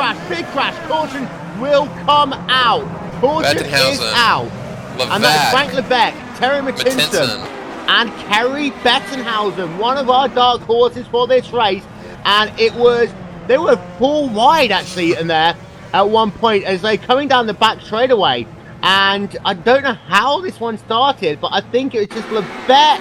Yeah, Lebec and Kerry Bettenhausen came together, and it's almost shades there of the 2001 Texas crash. Yeah, absolutely there. Wow.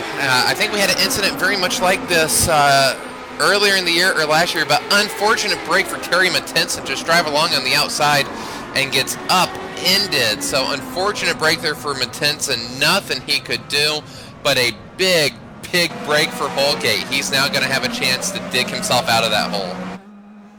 Right. We need to take a breath right now. I tell you what, I think that John Porzik might just have been able to luck something out there. I'm not sure if he was on pit road or not, but Porzik might go to the point. We need to just let this settle down for the time being. And in some ways, this is very shades of last year. Caution coming out right in the middle of a pit stop sequence, Aaron. Yeah, and depending on the scoring loops and where you get caught by the pace car, you can either get really, really fortunate or just get way out of luck. So right now we do have 3 cars behind the pace car. We have Eric Davis, Ray Kingsbury, and Christopher DeBarrett.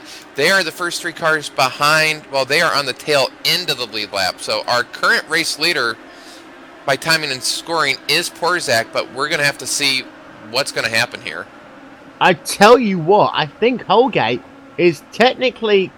Is he classified technically a lap down right now?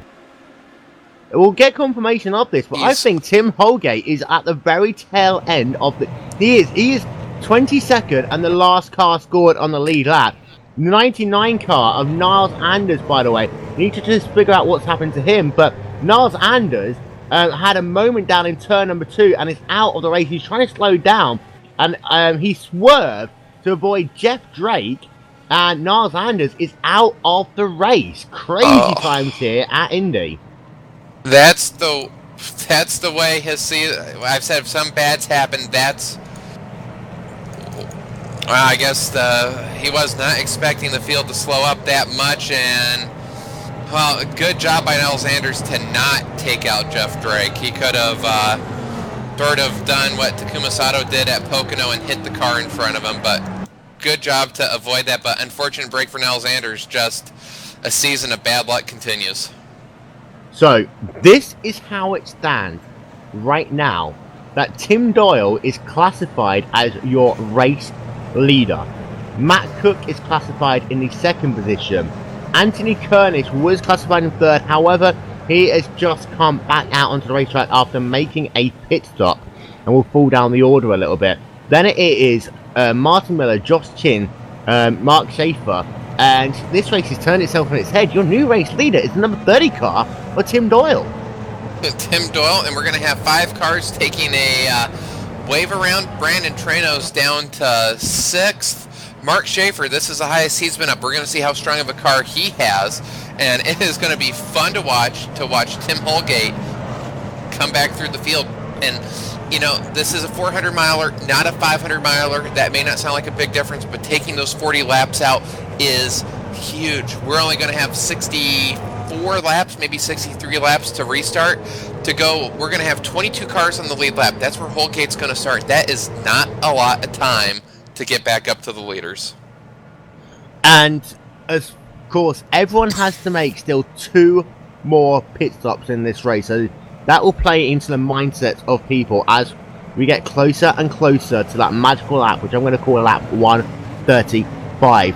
Now, Young, coming out of pit road there for Tim Holgate, very unfortunate for him. And that really shows and demonstrates when you try and put the power down on cold tyres, it really can go wrong for you in a big hurry. It is, and as he said, he was going for the lead, and he did, but made a unfortunate mistake. But that just proves that there's nowhere safe in this pack. You can be right up front, and the other cars did a great job missing him. But yeah, there's just no place to go. If you have a wreck in front of you, then you better close your eyes and pray. Close your eyes and pray, indeed. And I think there are some people in the top 10 that were doing just that. Yeah, for sure. I mean, Holgate, if there was nobody there, I don't think it would have been as bad. He could have spun the tires, done a 180, and got back, but he had to wait because he had cars. He was literally being split. He was almost a chicane in the middle of the track with cars going on both directions of him, which really cost a lot of time, which put him that lap down. Going to go back to Green Flag Racing, this time by Tim Doyle from Matt Cook, from Martin Miller, from Josh Chin, from Mark Schaefer. Anthony Kernish comes out, and he's classified in the 6th position. And we saw this from Kernish before. Strategy going his way. Wow, he was in 3rd, and then did he make a pit stop out of 3rd and maintain 6th? Or yes. Wow, so great strategy there. We'll see what type of car he has here. This race is, as you would say, been turned upside down. New cast of characters up front, and now let's see what Holgate can do from the back. Lots of stuff to watch here. A lot of stuff to watch indeed. Tim Doyle in that number 30 car didn't lead a single lap. In fact, wasn't really even in the top 5 picture for much of the early going in this race. However, he will bring the field back to Green Flag Racing. 96 laps going to be scored complete, and here we go. Tim Doyle stacked up. We got a crash. Judson. 3, 4, 5, 6 cars. Poor Zach's involved. Wow. The track is blocked. Yeah, that is a little bit like some of these big crashes you see at Bathurst, and that was a huge one there. You have Paul Jenkins involved in that. You have Jeff Drake involved. You have Courtney Tell, I think, actually might just have been able to get through that without any real damage, but he got rear-ended a little bit by Brad Sanford, and that's what's then spun Sanford around. Paul Jenkins is out of the race. Vic Cordrell got some damage. Huge crash. And Tim Holgate almost came to a stop there. And you hate as a driver to see misfortune, but right there he picked up 5, maybe 6 spots. The Holgate moved further back up. But what happened there, what caused that incident, Tim Holgate's been our restart leader every other time.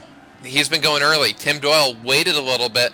People in the middle of the pack used to an early start went, and they weren't going, so drivers had to hit the brakes. The back of the field couldn't adjust to that, and we just had ourselves a massive one.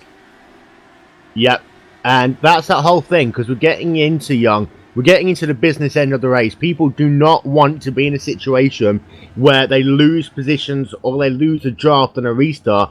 They want to be right there. They want to start showing their hand, making up those positions.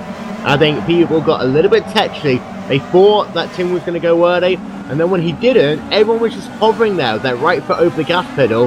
One person looked as though they're going to bolt. It's a bit like horse racing. Everyone just goes. There's no sick feeling knowing that you got taken out on a restart. Everybody at this stage is anxious to set themselves up for the last half of the race.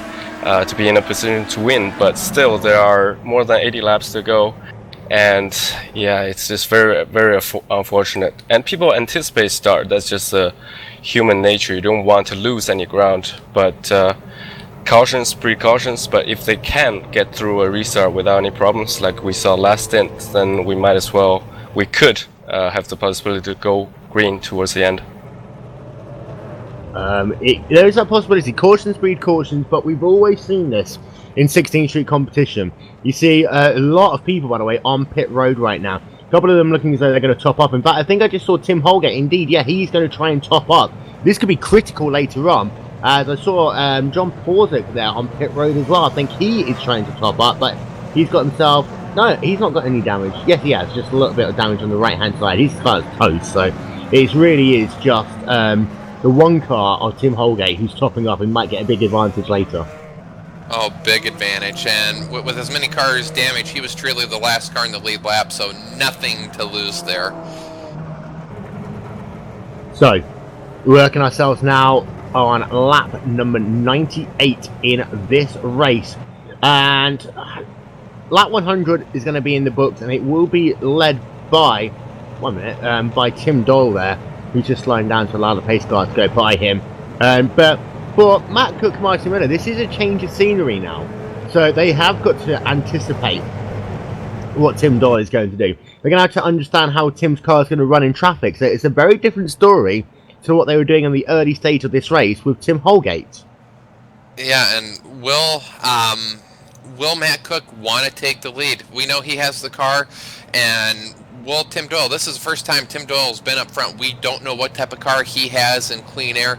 Does he have the pace to stay in front? So a lot of different stories here. And again, all the while, Joshua Chin sitting in fourth. I don't know if he's been outside of fourth place this entire race. He's had those same three cars in front of him well, not same three cars, but he's been in fourth place the entire race. And I think we got to watch out for him in the latter stages. His car, he really can hang behind Martin Miller much more than Martin Miller can the cars in front. I really think Miller has a car that can lead, but coming to the line, I don't know if Miller has a car that can manipulate the traffic as well as, say, Matt Cook. We saw him and the way Tim Holgate did. Indeed. So, this is how things stand. It's Tim Doyle still leading from Cook, from Miller, from Chin, from Schaefer. Cars out of the race. Marco Viitanen, Colby Parsons, Randy Freeman, Connor Cross, Ron Mayer Jr., Kevin Kress, Jim McClure, Joe Branch, Randy Crosno, Michael Armstrong, Todd Bettenhausen, David Sockrider, Frank Levesque, Terry Mattinson, Carrie Bettenhausen, Nars Anders, Al Nagy is in the race but scored 2 laps down. Paul Jenkins is out of the race. Jeff Drake out of the race. Brad Sanford is out of the race. A lot of attrition. We've got... I think we have about, maybe only 17 cars on the lead lap that are undamaged. So what that means, these last 60 laps, and I think this was alluded to, we could have a green flag run to the end. A lot of competition has been, unfortunately, taken out, and usually we only have one big incident, but it seems there really hasn't been a single car incident today. Multiple incidents taking out many drivers, as we just saw. And that is, of course, a little bit due to the nature of the racing that we talked about at the very top of this show.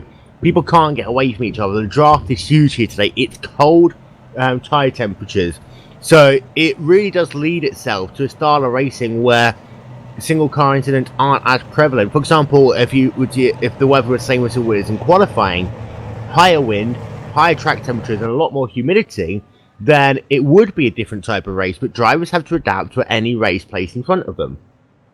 And this is, you're right, this weather is sort of bunching it up and making a tighter race, and if you do have an incident at 230 miles an hour, it is very hard to react, and we've had a lot of really close competition all throughout the field, and if one person makes a mistake in front of you, well, you're, as Young said, oftentimes it's luck, pure luck.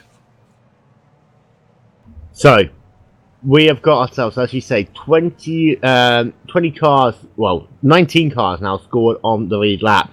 And the important thing is, for Holgate, he's back up into P14. P14 is a lot more manageable than the P20 he was in about 10 laps ago. P14, and we've had a 5-car. I think Colgate, if he wants to have a chance at this race, he's going to need to run about 10, 20 laps. He's going to need to get into about 10th through 7th. We have had the accordions on the restart, and you do need help to really move up. If the front four, we have not seen any battles really, except right before pit stop time between the leaders. So they're going to be running almost qualifying laps, just getting faster, trying to break away. So for Holgate, he's going to need a run, and I think Courtney Terrell once again coming in to top off. So he's playing the strategy game again, which will move Holgate. I think he'll move him up to 13th, or I'm not sure about that one. Curtis is in as well. Yeah, so Holgate's going to need to get up 5-6 positions, and he's going to have to catch a yellow, I think, if he's going to want to get back up with the leaders. And the dark horse in all of this, I think right now, is going to be Josh Chin, because, again, not made a single move here, but of course, with this, he'll get himself really back into championship contention. Matt Cook, if Holgate doesn't get himself into the top 5, Matt Cook doesn't need to win this race per se. He'll want to win this race as everyone else wants to. However, the people, in the top 5, they've all got different agendas, and you need to bear that in mind. Like off in the pace car, we would like to welcome our former broadcast commentator and now current broadcast commentator for the remainder of this race, Mr. Paul Jenkins. Hey guys, how you doing? I'm not too bad. Your race didn't go the way you wanted it to. It's been a really big up and down day for you. Yeah, kind of a disappointing day. It really was. I had a good car, I really did. I just could not really get past anybody. Passing is extremely difficult on this track. Just the way it is with the big pull, but it's just difficult to get by anybody. So it was a struggle all day to try and make some headway, and it's just really difficult. It's difficult conditions, and these starts are just awful. We'll talk about the passing bit in just a moment, because pace car is about to come down pit road once again. Green flag will be back in the air now here at Indy, and again almost a huge wiggle there for Josh Chin in the 93 car. He's okay. Everyone is down into turn number 1 without any issues this time, and a very slow car actually. That's John Porzak as the cars come down into turn number 1. And Tim Dole still leads the way. Matt Cook is about 3 tenths of a second further back. Martin Miller a further 4 tenths of a second back. Then Tim built a lot more spread out than what it's been early on in this race. But Paul, of course, you were our teammates with Matt Cook, and we have seen that the occasions Cook's been able to get himself past people in this race, that person, of course, being Tim Holgate. Holgate's right back past the next lap. Is that a fundamental issue, do you think, with the way those cars are set up here today, that you get past but someone else just immediately comes back? Yeah, it really is. It's a very, very strong draft with this cold, high humidity. And so, you get past somebody and then you get that big draw, and it just sucks you right on by again. So there's a lot of that. You're going to see a lot of that give and take, and that's going to make for a very interesting end of the race, I think. When it gets right down to it, it's almost going to be like Michigan. It's going to be, what are you doing on the last lap? And the second place car may well be at the best advantage. There's no telling what happened to John Porzak there. He's got serious damage to the right side of that car. And Matt Cook is now within 1/10 of a second of Tim Doyle in that battle for the race lead. For Tim Doyle, though, of course, he's in very uncharted territories right now, Aaron. He is leading this race. He's been in these situations before, but now he needs to know what it's like to have the likes of Cook behind him, lap after lap after lap. Lap after lap, and I think Cook right now is looking at the times, and right now Joshua Chin and Mark Schaefer are 4th and 5th. They're 8 tenths behind the front 3, so I think up front for the top 3, they're thinking, hey, this has been a 5-car race the entire race. Let's make it a 3-car race. We'll see if they can, this lap, close the gap, but I think for right now, Matt Cook, we've seen him, unless it's pit stop time, he's content running second. And let's talk about that one as well, because, we have had long green flag runs when we've had them, that, we've had one which spanned the majority of a green flag pit stop run. We've had some which have been very close to a green flag pit stop run as well. Yeah, we've had, and I think this time, right now, we are down to 18 competitive cars, and really, this is the most spread out we've had the entire race, so This does look, once again, to have a green flag feel to it.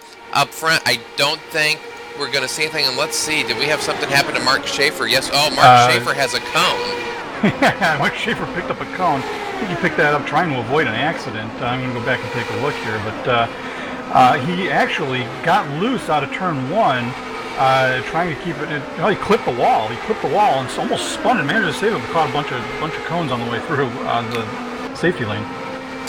Cones were a big topic 2 weeks ago on the road course. Having those under your car does not help speed whatsoever. 10 miles an hour it is costing Mark Schaefer right now in that 80 car.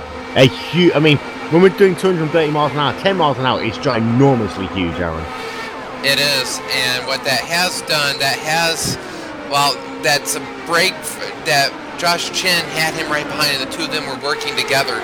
Josh Chin was just on the brink of losing the top 3. I think he's going to hang on now as Brandon Treno is getting up there, but Mark Schaefer having a great race, and turn 1 bites again. Yeah, another driver getting bitten by turn number 1. And for Schaefer, I mean, he's now doing 42-second laps, so he's almost 3 seconds off the pace of what he needs to be. So he'll get lapped before the end of this fuel cycle. So he's in a really difficult situation now, and bad luck in the number 80 car. However, out front, it is that 3-car pack, but Joshua Chin, like last time by, faster than everyone else in that pack by 0.2 of a second. Chin is coming again. He is, and at his car, he was on the brink. I think the front 3 were really close to breaking away, and having Schaefer behind him was helping. When he lost that, he was in a real perilous time, but he is going to be up there, and you got to wonder, we truly do not know. I said this, I think, when we were going through the field earlier. We don't know how strong Chin is. He has not made one single pass on track. I don't believe if we go at the end of the race and look at the lap graphs, pretty much it's going to be flatline for 4th place the entire time outside of pit stops. Expect this as now we have 51 and a half laps to go. This is when this is where you're going to start playing the end game. It is when you're going to start playing the end game, and of course, fuel window here is about 25 laps. And we did a fuel stint earlier on. We saw how difficult it was to come onto pit road, so we've got to bear that in mind as we get towards the closing stages of this race. If this race goes green, I did talk a little bit about tyres earlier on, and there were a couple of people who didn't take tyres on that last stop. Now, Paul, do you think that there are going to be people brave enough to just take fuel only to try and keep a little bit of heat in those tyres for the final run to the flag? Well, yes, I do believe that, especially if we go green.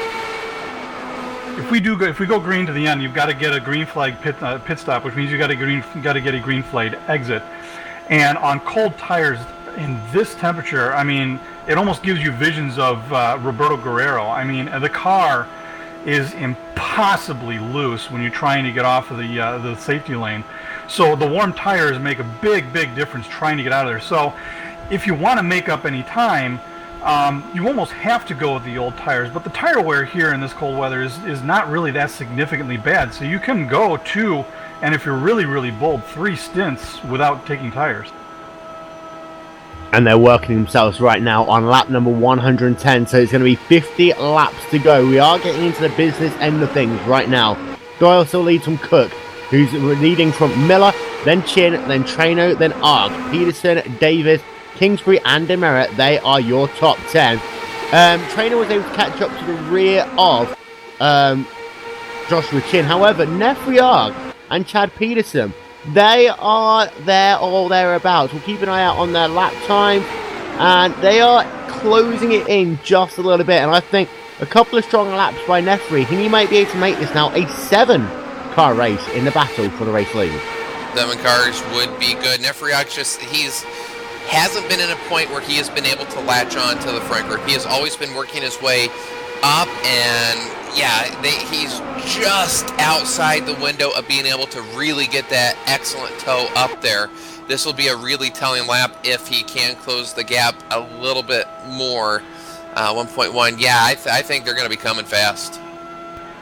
It is possible. Brendan has, or rather Nefri has, well, Brendan had a faster lap that time, 39.260 to 39.222, but consistently Nefri has been about 1,000 faster, so the gain is going to be slow. But if these guys start messing around up front and trying to start passing each other, you're going to be right on top of them. As they come back down into turn number 3, they are right now a second behind the lead pack. And the draft really does work in 3 stages here. I've always said at Indy, you get the huge draft, and then you get the moderate drive, and then you get the little drive. It's almost a bit like Goldilocks and the 3 Bears. However, they're going to come past the stripe once again, and this time they are able to get that gap below a second. 6 tenths of a second between Trainer and Arg. Here comes Nefriag, and we barely talked about him at the start of the race, Aaron. Arg and Peterson now into the picture. Into the picture and coming strong. And Nefriag has made, of all the cars, I think he's probably made the most passes on track that were not given to him. He's had a car that he's able to make passes. And when he gets up there, it's going to be interesting to see if he's content to just latch on and stay behind, or if he does try to pick off Trano and Chin and try to work his way up to the front. And this time by, they are definitely closing in right now. The gap is now below 6 tenths of a second. So both the guys into the 1 compared to Brandon Trano in the 2s. It is their time to shine now. To give you an update on Tim Holgate, he is now scored 7 seconds behind your race leader in that 34 car, not being able to make any inroads because he hasn't got a dance partner really. He doesn't, and 7 seconds down, there's no way you can make that time. As I said, he was going to need to pick up 5 seconds on the restart, and he really didn't get the best of restart. He really lagged back. I don't know if he was trying to time it right. Not the best of restart that he needed. Running 11th now, he is going to need a yellow or 2 to get up there, and right now, pit error. That when it comes to Indy, so often we see the race, we say you can win it, but so often, I'm thinking about so many incidents over the years where drivers have lost it in the pits, and he had the most dominant car, I think. Again, it's going to take something special for him to get back up there. It will do indeed, and that gap continues to eke itself down. We'll talk to another driver who's not had their day go the way they wanted to. It's the other half of the Will and Dave show, which is on Fridays, 4 p.m. Eastern, live and exclusive on Glacier TV. Dave, out the race early. Yeah, well, definitely not the way I wanted to end it. Not really mad, it's just product of single file restarts. For a top series like this, I just don't understand why it's so hard to go. Guys checked up, and unfortunately I got in the back of Paul and turned him around and caused a huge mess. I hate if everybody caught up behind me, but hey, that's the way the cookie crumbles sometimes. And of course, you were planning mainly to run the Triple Crown events this season, so your next outing going to be at Pocono? Yeah, most likely. I'll hit races here and there if I got the time or the patience to put the effort in. It was a fun race, had a good setup, nerfed the wall myself a little bit, kind of screwed myself, but still charging, could make passes if I wanted to. Not the fastest guy out there, but would have had a shot if I could have maintained. Aaron, I think I like one word out of that, patience, from Dave. And this is that stage of the race where it's a calm before the storm. You've got to be patient right now. We're closing in on 40 laps to go in this race. Everyone still has to make, by our record, 2 pit stops. Yeah, it really is a calm before the storm. It may be single file for the top 7, but it's not going to stay that way. And the patience that we saw Dave have earlier in the race, lap after lap, that patience is going to go away, and eventually it's going to be all take, no give. And it may be single file now, but at some point in time, expect our leaders to be 3 wide at this rate. Aaron, if I could say, the draft in this weather conditions were really played in the hands of being safe, because you could really save a lot of fuel letting off the throttle and kind of driving. Tim's really busting a big hole in the air, and all these guys behind him are reaping the benefits. So it pays to be patient right now, and also the draft's pretty big. If you got a good setup, you can make really good runs. So look for that to really get dicey near the end. But for right now, guys trying to save fuel, stretch an extra lap or 2, I'm sure. Yeah, Dave, earlier in the race we had a situation where positions changed place because the leader is punching that big hole in the air, and Matt Cook, the entire race, I think he's been able to take the lead. He doesn't really go for it till it comes time to make the pit stops, and we really, same with your car, really, your car seemed to really be able to make some moves, really be able to make a pass when you want to. so far for everybody behind Cook, we have no idea what they can do as Nefriog goes around Brandon Trano, and Trano just lets him go, and that's that patience there right there. There's no reason to go side by side into turn one at this point. Of all the cars that all the cars I raced with, Nefriog is the guy I'm looking for to win this race. He can make passes whenever he wanted to, and not only that, he could get ahead of you real quick, so I think he's got a pretty good setup under him. Nefriog can make passes in such a rate. He passed me when I was exiting pits. Suddenly I saw camouflage just go zipping by me. It was hilarious. Dave, of all the cars you raced, was he the most recent? No, unfortunately, Paul Jenkins was the most recent because I hit him. And it looks like pit stops are about to begin here in the next lap. Yep, so here we go. Wow. Nefriog, he is on the move. He's getting fast past Josh Chin. That actually upsets Josh Chin a little bit. And it's on that last lap before pit stops that you really don't want to have your car upset. Now, if Trainer can go past him, that would really hurt Chin and perhaps put him out of contention. Cook doesn't do what he tried to do with Tim Holgate and come in past him before pit stops. And you see, he's actually leaving a little bit of a gap. I don't think Cook wants to get as close to the attenuator of the pit wall as last time. Look at this. Doyle comes in and Cook and Martin Miller stay out. So they are going to do another lap. Nefriog stays out. Trano comes in. Oh, and this is a product now you were talking about. Tim Holgate, or rather Tim Doyle, has been in front the whole time punching holes in the air. Over the course of a fuel run, you see it's an extra lap for Matt. It is, and that extra lap could be huge over the next couple of laps. So look at how fast Nefriog is catching up to the rear of these three cars. Nefriog, welcome to the top 5 of this race. You're making it happen. And now does Cook and Miller come in? No, they do another lap. Wow. I was going to say, I didn't hear Matt Cook call the pit, so here comes lap. Here comes Nefri, going to stink up the show. Look at that! Look at that! This car is on rails. He just passes like he's not even trying. So what was a parade up front now, Nefriog is slicing through the field as if it's nothing. And I'll tell you what, this time. Going to stop. I have something to look at his straight line speed there. He's doing 239 miles an hour into turn 1 that time, guys. Chin got screwed up by Doyle there. And this is going to be, is it going to be Matt Cook coming onto pit road this time by? Yes, they are, all coming in. Oh, so Cook is going for the lead on the pit road. He makes it. Wow. Nefri is just willing his way to the lead. Move of the race. Wow. Matt Cook trying to come back on the outside. That was impressive. Wow, that takes some large attachments. 51.791. That's Will Vincent style pitting there. Let's see if we can nail it on pit out. Definitely a candidate for the move of the race, or the highlight of the race right there. What an entry. I tell you what, if that was on Fox Sports 1, that could have been the one with Jay on Wright and Dan O'Toole. But here comes out first. He's gonna beat him. He did it. Careful on the gas, careful on the gas. He's got it, he's got it. He had a better apex over the bump as well. Matt Cook had to let off because over the bump that car would have been horrible. You got to keep it inside the white line.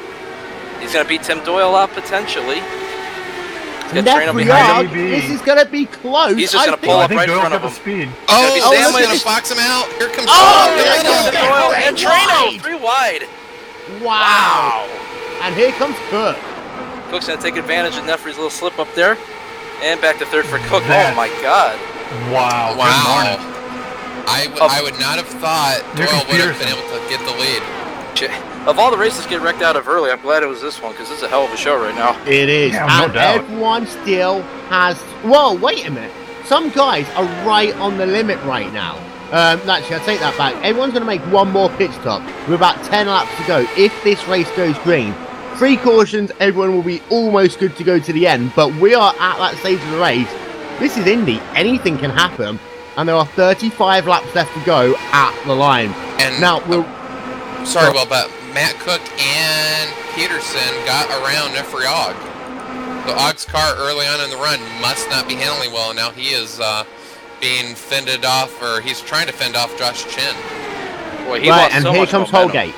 Holgate from the effective race lead, but Holgate has been in a situation where he is really fallen out of contention for this race, in my opinion, because he has just not had dance partners. Dave Jinks also on pit road, Anthony Koenig on pit road. Though those drivers pitted on the last caution. Koenig overshoots his pit box. Courtney Terrell is on pit road as well. That means that at the moment, Brendan Lichtenberg is classified as your race leader in the number 12 car. Will, does Tim Doyle try to save fuel here and let Trano by him? I'm not quite sure. I mean, you can, but then if you get a caution, you want to be that first going to pit road, because that in itself is worth a couple of tenths of a second. So Tim Doyle wants to, and Brandon Trano in the same situation. They both want to win this race. They're not running for championship points in the same way that Matt Cook is. So Matt Cook has got to think long game. But Trano, Tim Doyle, they're just going to duke it out. And I tell you what, two of the finest drivers at the speedway right now duking it out for P1 on this racetrack. And it looks like Chin did get by Og. Yeah, and Chin's gonna have to really dig. I think they're gonna be okay, but Nefry's car, I think throughout the runs earlier on, his car really has struggled on the first few laps. That's why another restart earlier, he restarted 7th, went all the way back to 13th and worked his way back up, and I think we're seeing that yet again. And Trano is very close. He's not allowing, he's not going to try and force that pass though. And you see, he really is blipping off the gas into turn 3. And he's only doing 235 miles an hour into turn 3, Paul. He doesn't want to take that race lead away. He wants to save that fuel. And he's also one of the biggest winners in that sequence of pit stops, because now he's running in P2.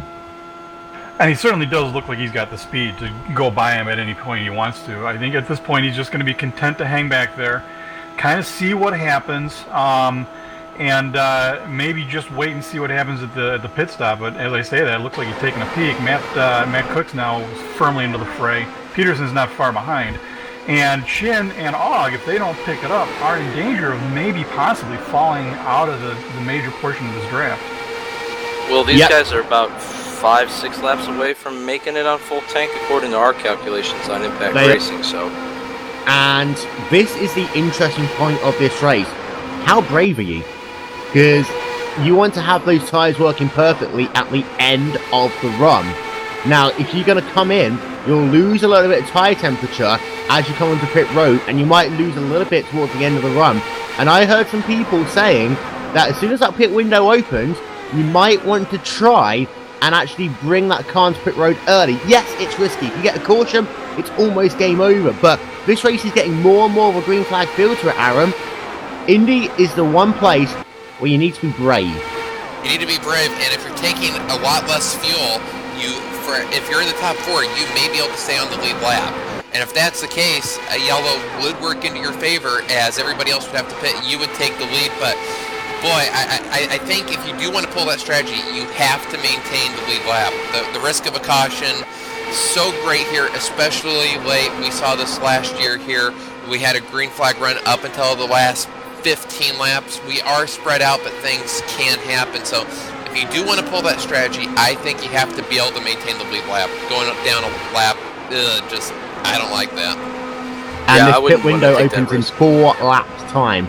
4 laps time. We'll see if anyone is brave enough. Cook is caught right up to the rear of Trano, and Josh Chin is starting to lose out a little bit. That gap now up to 8 tenths of a second on the racetrack. Nefriag, and also the big loser is Martin Miller. He's running all by himself now on that number 6 car, and he is out of contention as it stands right now. And Nefriag going to the inside for the 5th spot, and this is where Nefri's car really starts, and that was a really clean pass. I don't think they're going to lose too much time there, but they had to do something. They cannot risk losing that draft. They're right on that outer heel of losing it. Well, I'll tell you what, that was a good choice by Chin, too, because I think Og honestly has better speed. So Chin to get behind Og and for them to just try and chase down this pack. But they're getting very, very dangerously close to losing the major portion of that draft. So they may need some help from the 4 up front to start mixing it up a little bit. That last lap, Nefriag was slightly faster. And the lap before, the leader, second, and Chin all ran identical time. So they're right there. I think this lap, we're going to see that gap get reduced a little bit. Well, you asked earlier, who's the bravest? Nefry's showing it right now. He's going to lay it all on the line. If he can get up to that pack, man, better watch out. He's going to have another one of them hot shoe pit entrances that might win him the race. And how fitting would it be for a National Guard car to win at Indy, if indeed that could be the case? I think I just quoted someone from ESPN word for word there, but of course, Panther Racing have had so much bad luck at this racetrack. The National Guard cars have had so much bad luck at the Speedway. How fitting would it be in the Sim Racing Series started on the corner of 16th and Georgetown for a Panther Racing National Guard car to make it to the front and win this race? Keep your eyes out for that 04 car of Nefri, because if anyone has heart, it is indeed Nefri. The gap last time by from leader to Nefri, 1.132 seconds. This time it is down. It is down by a lot. Here comes Nefri. Nefri's starting to catch a draft of Peterson, and that's just going to suck him right in. It's like he's got a magnet. He's going to pull right in with Chinstain behind him. Man, he's flying. And what else can he say?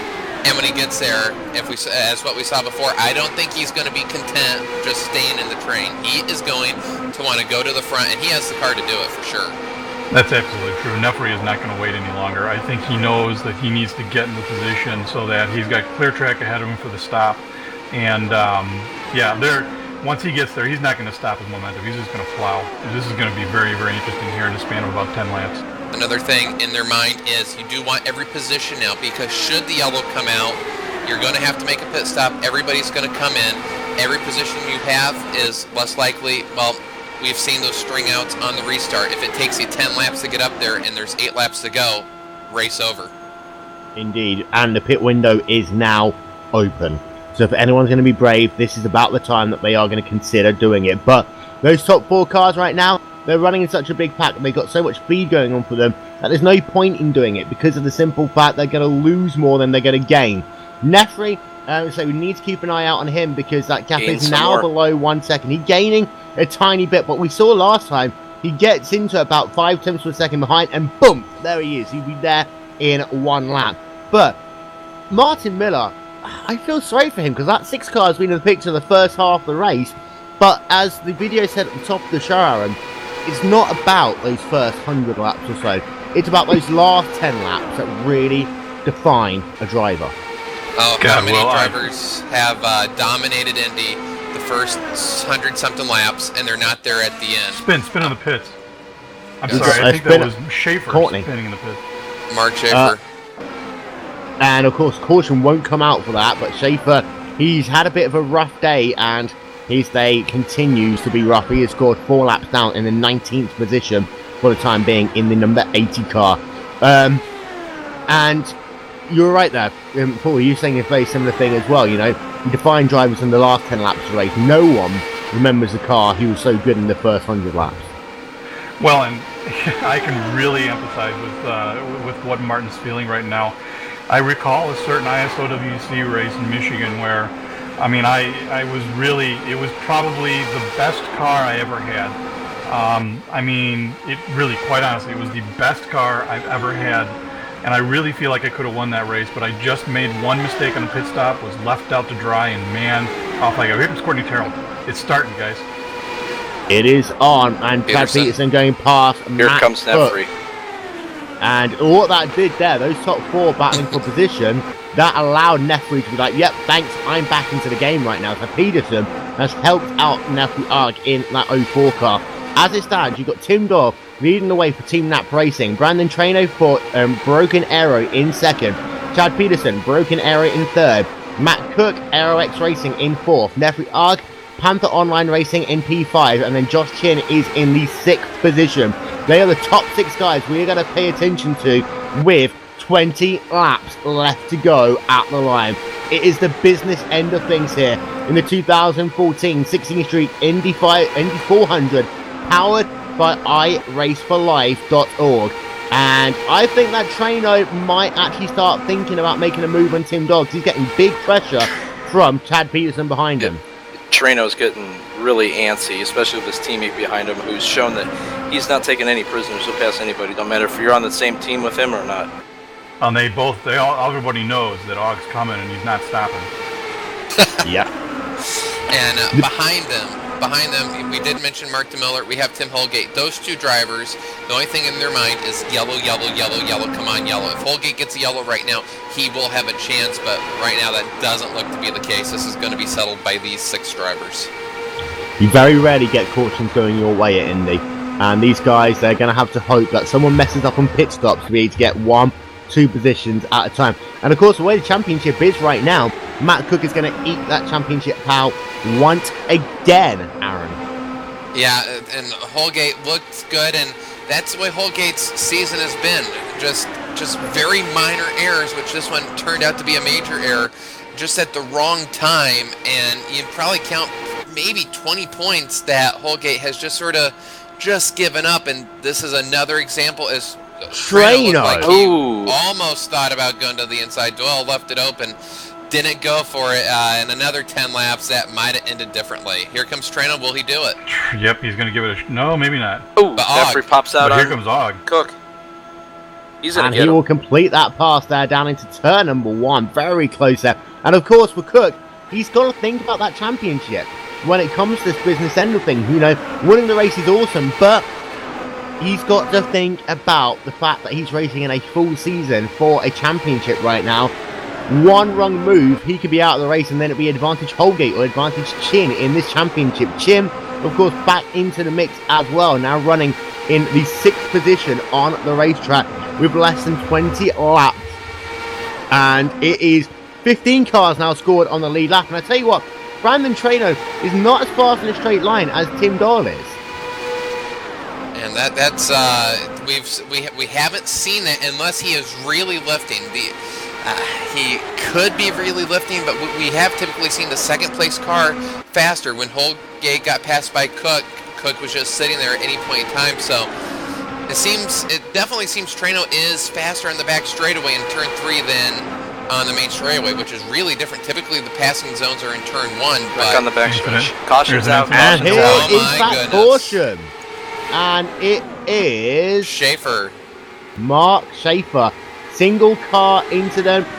He was running up high to allow Tim Holgate to go past, and he went into the grey, smacked the wall, and that car just out, game over. And I think he tried to keep it off the racetrack, but the brakes locked up, and then that forced the caution. Guys, if you've ever made a pit stop at Indy, this is the one that counts. And I was just thinking, John Paulsick back in May, Paul, you know, he almost had that race in the bag. One pit stop, it all went wrong for him. Now, Holgate, of course, needs to take a little bit less fuel, I think, to get to the end of this race compared to the guys ahead of him. This could put Holgate back into contention. The other guys up and down the field... Go on. I'm sorry, if Holgate even needs to stop. I'm not sure that Holgate needs to stop. He may have enough gas to make it. Matt Cook should be in a good spot, too, because he was stretching his fuel mileage out 2 laps on that last run, and I'm sure he's got at least another lap in the tank, so that's probably 1 gallon less he'll have to take compared to like Tim Doyle. Right, 15 laps left to go. Pit road will be open this time by. We'll get the green flag with 12 laps left to go. Of course, you could risk it. You could think that there's going to be 2 late race cautions, and you're going to be able to make it to the end. Of course, though, this is Indy. Anything can happen. And the pace car is going to work itself through turn number 3 and 4. Pit road is open this time by. Everyone is going to come in, and you've got many critical questions now. Who is going to come out in front? All of these guys historically are good at getting in and out of their boxes. It's going to be a case of who makes the most of this opportunity. Here they come. Watch for Nefry to come out of his box fast. He's been hitting every pit stop today. Oh, the one thing you don't want to do right now, overshoot that pit box. Peterson first one into his box. Now you see Tim Doyle peeling off. You see Brandon Trano peel off in a little bit as well. Nefriag into his pit box. Matt Cook is going to go ahead. Nope, he's good. I'm sorry. Tim Doyle's going to need a little bit more fuel. Can he get out first? Here comes Tim. Brandon Trano, look at that. Oh, banging wheels. Nefry in third. Wow, these guys don't want Nefry that close to him. He's going to eat him up on this restart, I think. Matt Cook got I think he's a big loser here as Martin Miller's going to get around him. So I think 3 really strong cars are going to be back there. Holgate, Cook, Miller. 3 strong cars. They're going to be maybe, 4th, 5th, 6th, or 6th, 7th, 8th. Oh boy, this is going to be a great final 12 laps. And you know what? This is exactly what Martin Miller wanted to see. He needed this yellow flag. Watch out, boys. Here's another player. Guys, you were talking about Matt Cook, protecting a pretty big points lead because Holgate was having problems. He's right on his gearbox now. In fact, the advantage is going to Josh Chin at the moment because he's ahead of them on the racetrack. And sometimes you find your closest friends where your enemies are. And for Matt Cook and Tim Holgate, depending on what happens on this restart, they may have to be best friends for a couple of minutes. They are, and at the start of the race, Indy is Indy winning this race. And since they're together, I really think, I don't think points are in either one of their minds right now. Winning this race, as Al Unser Jr. said, you just don't know what Indy means. Winning this race, points right now, I don't think they matter. Winning this race, you've come this close, you've worked this hard. You're not gonna just say, okay, I'm in fourth, I'm gonna stay here. They're gonna go for it. Absolutely, Aaron. Drop everything you got and go for it. And we just watched Holgate, I believe, best stop of them all here. Holgate, an excellent in and out, so that helped this case. But here's something to remember too. Traditionally, this afternoon, this evening, these restarts are treacherous. I mean, just bad. So we've got to be very, very careful when you're starting out. You don't want to get all bunged up. And it's going to be interesting to see how these guys handle this start. Before we go any further, go ahead. Before we go any further, it's morning. Thank you very much, Paul. Carry on. Morning, sir. And it's the middle of tomorrow in Melbourne. This is the first time we've seen Brandon Treno lead this race, so we just mentioned he wasn't as fast in a straight line, and if he can maintain the lead, that's going to be better for this accordion restart for Miller, Cook, and Holgate to have a chance to get back up there should they lose touch.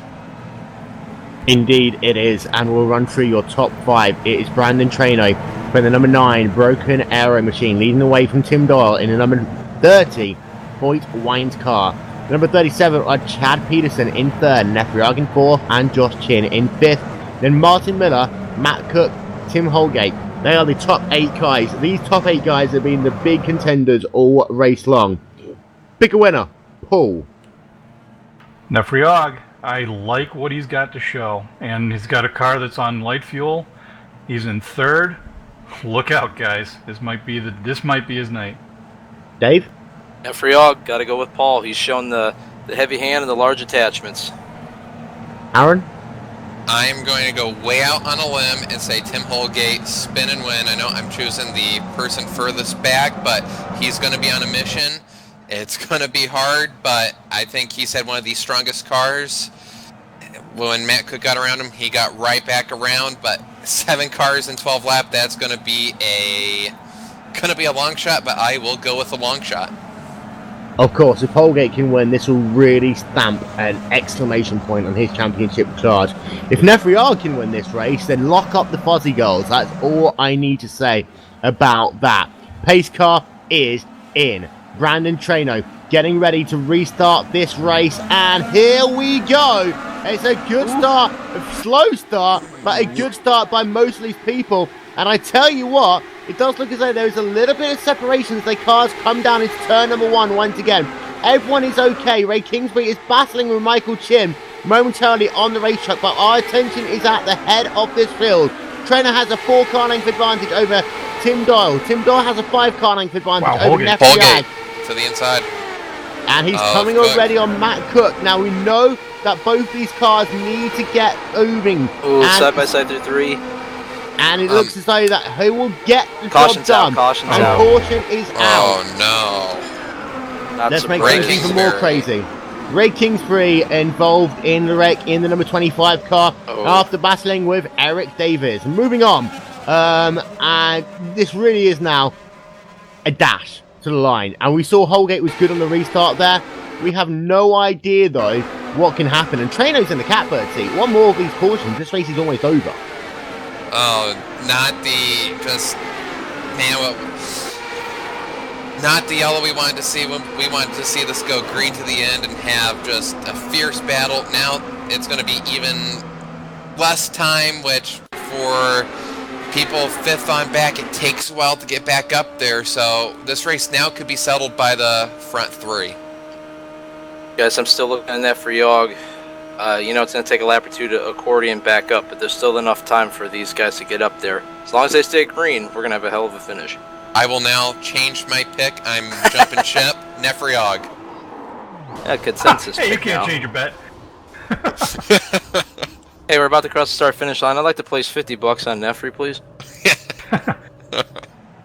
Yeah, down the stretch that you come, you run into the box. Guy, Aaron, you were talking earlier about Terreno maybe not being as fast in a straight line. I know he's one of those guys that really love to try to push the car in front of him as best as he can, and that was you know, something that was frowned upon. I think he was letting off. I think he's got a little more speed than he was letting on earlier in the race. That very well could be, and saw that from a lot of the front five. And that's why I really think that was going on. People did not want to let anybody else know where they could make the pass. And right before the first pit cycle, we saw Holgate get around Cook off of turn 4 and have the pass completed by the finish line. And I think that's something that no driver in the top 5 really wanted anybody else to know where they could do it or how they could. So then, we have got ourselves what is going to be essentially a 9-lap shootout. And in those 9 laps, anything can happen. Now, these tyres have gone through about a partial heat cycle. Not really going to affect anything too much. They have got to pay attention. And of course, with so many few cars left on the lead lap, you have got to argue that this should be it now. This should be the run to the line, Dave. Yeah, these guys have got to be thinking, you know, we just got to make it to the finish, because one more caution is going to end it. And I think it's pretty safe to say most of the guys that were going to wreck anyway are probably out of the race, so hopefully the top of the crop will finish it out and go green the rest of the way. One thing, previous restart, Martin Miller did spin the tires. If he does that again with as little laps as we have, that is really going to hurt himself, Holgate, and Cook. Well, and that's been the cause of a couple of accidents, of course, with these restarts, is somebody spins the tires, and it's just the Constantino effect with everybody being so close to each other on these restarts. I think that the cars being very close to each other in these single file restarts has been not a great thing. I think it's probably caused a lot more accidents than it should have, but you know, it's just something you've got to be extremely careful with when you're at the restart and expect the unexpected. When you're that close to the back end of a car, you can't see what's going on in front of you. That's an important point, and I think timing of this restart is going to be the most critical thing that these drivers do. I mean, there are many critical things that drivers do at Indy, and the fact that these guys are in the top 5 is because of the fact that they've done most things right to point, unless of course you're Tim Holgate, in which case you do everything right except for a pit stop. But as we get into this final part of the race, the lights are going to go off on the iRacing.com first safety car, this time by someone who's got to win this race. And I think for Holgate now, this really has hurt him more than anyone else, because he had to do stuff in, 12 laps? Now he's got to do it in 9 laps. And I think that the way this field spreads out at the start, Aaron, that's a little bit too much to ask for. A little bit too much. And another thing, we saw this several times, I don't think Joshua Chin's car, he really loses ground on the people in front of him. So for Martin Miller, he is going to have to get around him as fast as possible if he wants to make a move. Chin's car is solid, but I don't think it has winning potential. We saw it when Nefriog got around him. Once Nefriog got around him on that previous stint, he really started to accelerate up front. So for Miller, Holgate, Cook, they got to be thinking, get around Chin as fast as possible. Of course, if Chin actually nails his restart, he's back into the picture. Oh, absolutely. Absolutely. And guys, of course, does our championship leader have any shot at this? At this point, I'm going to say no, because he's not had the straight line speed this race. He's running more downforce, and I think, whilst that can be advantageous, he can try and work himself on the outside line. I don't think that he's got the car to do what is really a sim racing version of the 2-minute drill. Fair point. It is Indy, though. Anything can and usually does happen. And all forms of restraint at this point are off. I mean, it's go time. You've got nothing left to lose. All you've got to do is get a good start and just go to town. And nobody's shown a better acumen for doing that than that third place car, that 04 of Nefriag. If he can just get that car off the line, I think we're going to see some good things. But Chad Peterson behind him has shown some very good racecraft and ability. You know, it really is quite literally, you're looking at anywhere from 1st to 8th place. He could be anybody once they start dicing it up. Here we go. Legend. Wait for it. And I hope they're not lactose intolerant for the second half. That word is dairy. As the cars come back down towards the start-finish line, green flag in the air. Peterson gets the wiggle. Josh Chin cannot pass him. Now he can. As they come down into turn number 1. Boy, that was close. Chin's going to go down to the inside, and Holgate on the grass over the rear there of Martin Miller as they come down into turn number 1. This is going to be a 3-car race now. This is going to be a 3-car race. Here comes Tim on the outside. Tim Doyle He's gonna get the on help the with Nefri. outside. He will get the pass done. And look at this, Nefriag on the outside as well. And Trainer's going to be down there by himself on the inside. Tim Doyle completes a pass there on Brandon Trainer. Nefriag not able to get the job done. Behind, Chin gets passed on the outside there by Chad Peterson. So you haven't guys pass high, guys pass low. You've got the Banshee Autosport car of Martin Miller on the outside completing the pass there. Also on Joshua Chin. Out front, here comes Traino once again. Lap number 153 we are working on. And Traino has still got a chance in this race. So does Nefriag. But the gap between Peterson and Arg, it is too big. Especially as these guys continue to fight. Martin Miller looking to the outside of Chad Peterson on that run down into turn number 3, and the answer is going to be no. Miller cannot hold it on that outside line. Peterson lives another lap. My God, Will, this is so close. I'm waiting for Trino to just dive it in here going into 1. We'll see if he's going to make this happen, because here comes Nefri, 3 wide on the front. Oh, look at that! Wow. And that was a questionable move. Yeah, that was as close to a block as I have seen in a long time. But Traino, you're allowed to make one move. The race controller might take a look at that after the race. But Nefri did have the forward momentum to start.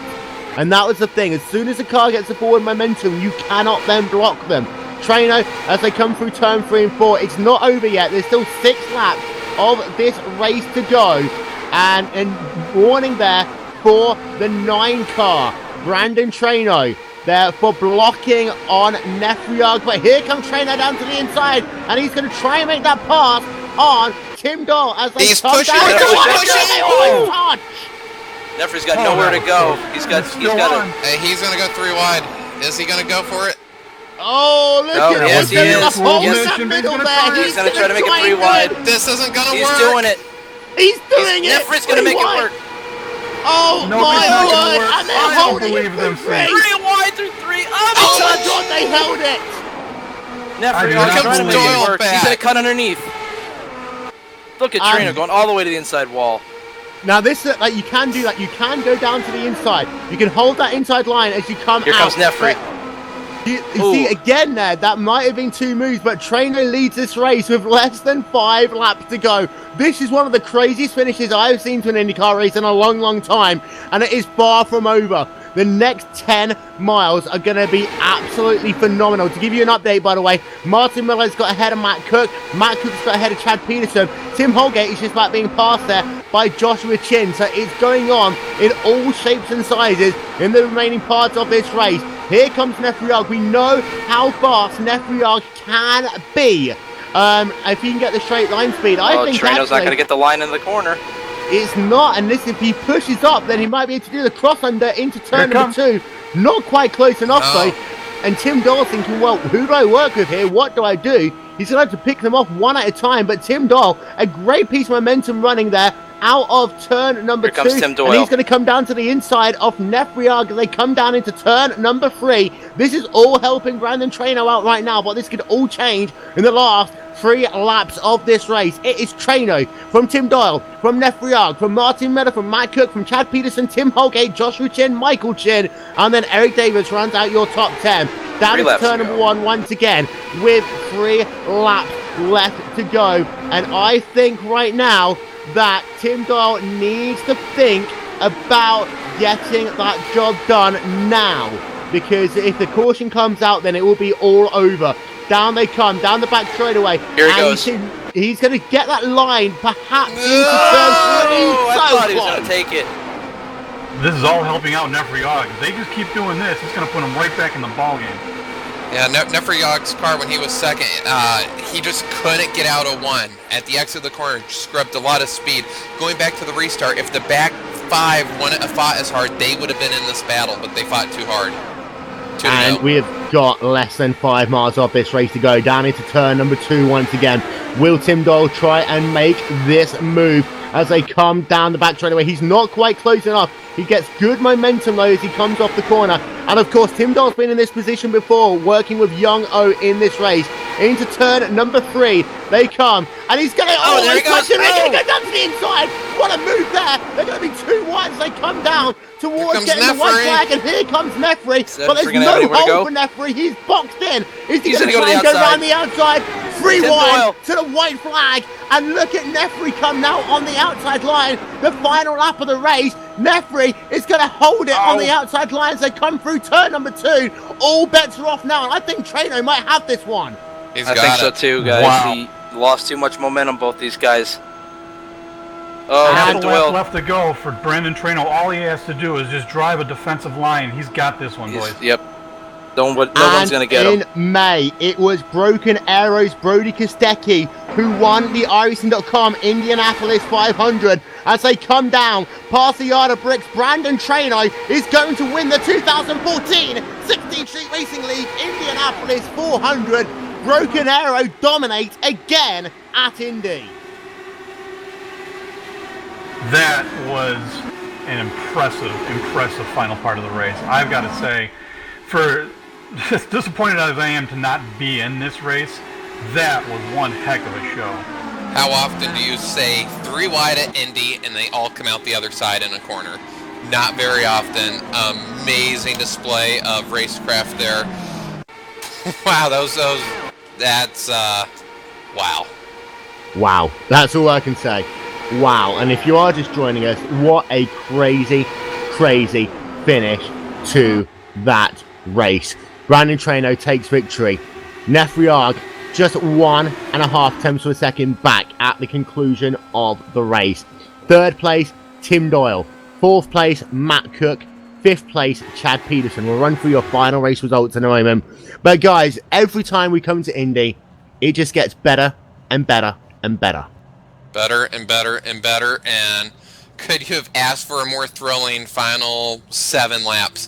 3 wide. Any of those 3 drivers could have won it. We saw 3 wide. We saw just contact. They all came out the other side. And for Brandon Trano, what a hard-fought win. Guys, is there any consideration to the potential blocking move that Trano made there on Nefri? Well, I'm sure that race control is going to review it. I think that in the last 10 laps of an IndyCar race, of course, there are always people that do things, and I think, it was hard racing. It was very hard racing, and I think the big move, the one with Trano on the inside of Nefri, of course, you're focusing forward on those part of the lap, so you can't really drive into turn 1 thinking about the rear. I think that Trano was trying to line up a pass to make on Tim Doyle there, and I don't think he paid attention to the forward progress of Nefriog, but we'll talk about that in just a moment, because it is time to run through your final race results from the 2014 16th Street Racing League Indianapolis 400, powered by iRaceForLife.org. And in a time of 2 hours, 23 minutes, 14.840 seconds, Brandon Trano takes victory by 0.140 of a second from Panther Racing's Nefriog. Tim Doyle comes home in the 3rd position for Team Nap Racing. Matt Cook comes home in 4th place for Aero X Racing. And then in 5th position for Broken Arrow is Chad Peterson. P6 is Tim Holgate. P7, Joshua Chim. P8, Martin Miller. P9, Michael Chin. And then P10 is Eric Davis. In P11, Christopher Demerit. P12, Anthony Kernich. P13, Dave Jinks. P14, Brandon Lichtenberg. And then the last guy on the lead lap, Vic Cordrell. in 15th position. Courtney Terrell comes home in the 16th position. Al Nagy 17th.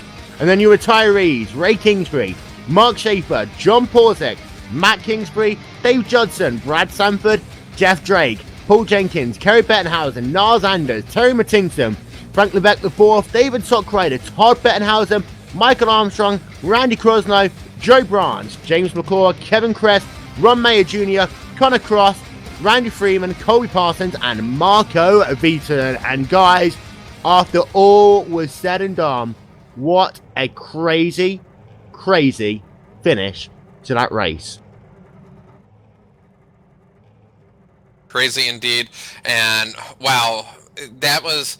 I'm still really speechless about this race. We knew halfway through that when we got to the end, it wasn't going to be a procession. It was going to be exciting. And Nefriog put on quite a show, making it 3 wide. Just, man, 2 more laps. I think he probably would have had Treno. He just couldn't get it done in the end. Tim Doyle, what a great run coming up from 17th. And Brandon Treno, he was a driver that until the last 30 laps, we had no idea what he had. And in the end, he pulls out the win. And at the end, further on back, Matt Cook, Tim Holgate separated by 2. So not going to be that big of a championship run or change. And good recovery by Holgate. But if Holgate didn't spin, who knows what the ending of this race would have looked like. And it is now time to talk to your 2014 16th Street Racing League Indianapolis 400 champion, Brandon Treno for Broken Arrow Racing. What a drive, Treno. You qualified for this race in the 5th position, running up front all day long. Then that final restart, it was leading the way and hard, but very close driving. Oh, I just... I'm still shaking. That was so intense. You can say more than one sentence. It's okay. You're not finished. But really, really tough race here today. Take us through the first 140 laps of it. I mean, I just kind of bided my time, and then Tim spun out on a pit exit, and I didn't know where Chin was, so I thought Chin was going to hit him and he was going to clip me, and I thought my race was over. But the first 140 laps, man, I was just biding my time, staying out of trouble, and just trying to be there for the finish. Try and be there for the finish, and in many ways, kind of retribution from 1 year ago. Yeah, I mean, that was a hell of a race. I mean, I came so close last year. Probably needed 2 or 3 more laps to get young, and then to win it this year, it's unbelievable.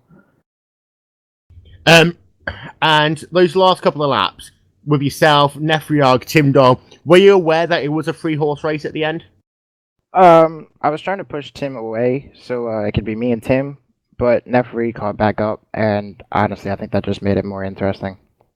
More interesting, and you come into the white flag, 3 wide. Do you think that you were gonna make it? Were you just coming to turn 1 that final lap thinking, oh god, please stick into the corner?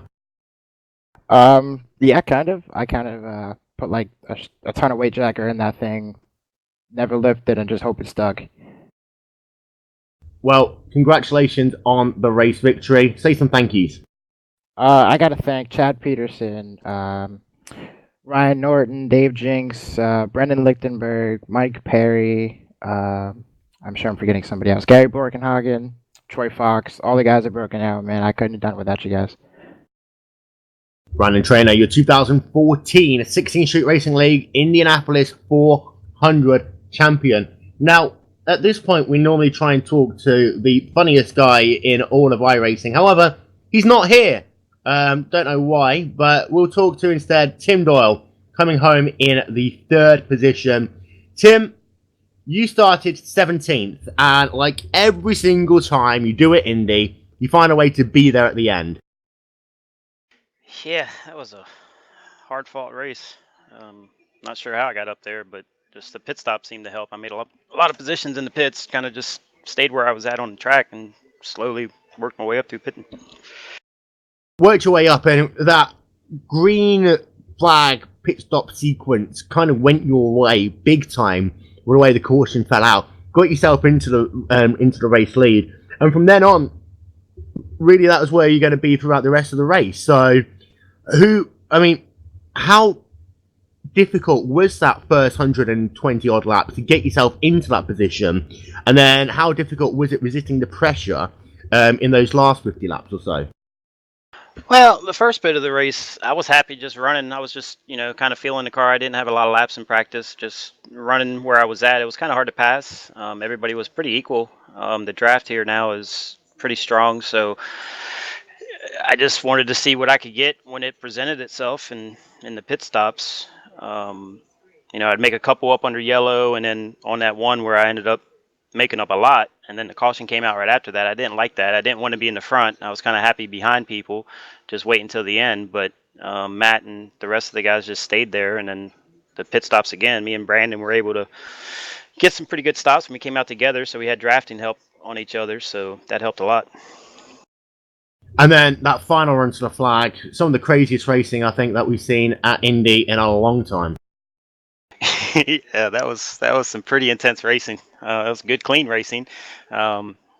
Just I tried everything I could. I didn't know where I wanted to be at what point on the last lap. It was just hard racing, and unfortunately, Nefry got that run on the outside, and he was able to keep it on the outside. I was trying to set Brandon up to do that on the outside. I didn't want to try to move on the inside just because of the downforce, but I never could. When I went to try to do it, Nefry was there, and that pretty much ruined my chance for going for it. One-off race for you for the Indy 500. You're going to come back, run the rest of the Triple Crown? I don't even know what that is, but yeah, we'll see. Don't know what the Triple Crown is? Well, I'm heartbroken.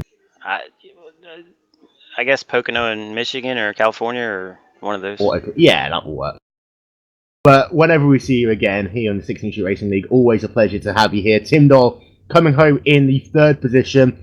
And unfortunately, he was a little bit delayed. He was busy chatting up, as always, the Fuzzy Girls and also trying to get the wreath away from the Borg Warner lady. However, Nefriarg, you're 15 100ths of a second away from victory. How heartbreaking is it to be P2 in the Panther car? Well, I tell you what, that's the thing about Indianapolis, Will. I mean, you either win here, you go home, and big congratulations to Brandon and Tim especially. That's as much fun as you can have with your clothes on, and that's as intensive a battle as I've ever had at the Speedway. And big shout out to all of our team. I mean, Tim Holgate and Niles Anders and Joe and Jim and Scott and everybody. I mean, I've been pretty much out to lunch for about 2 or 3 weeks, and I have hardly turned a lap until 2 days ago, and these guys, as you could tell, built one hell of a National Guard hot rod.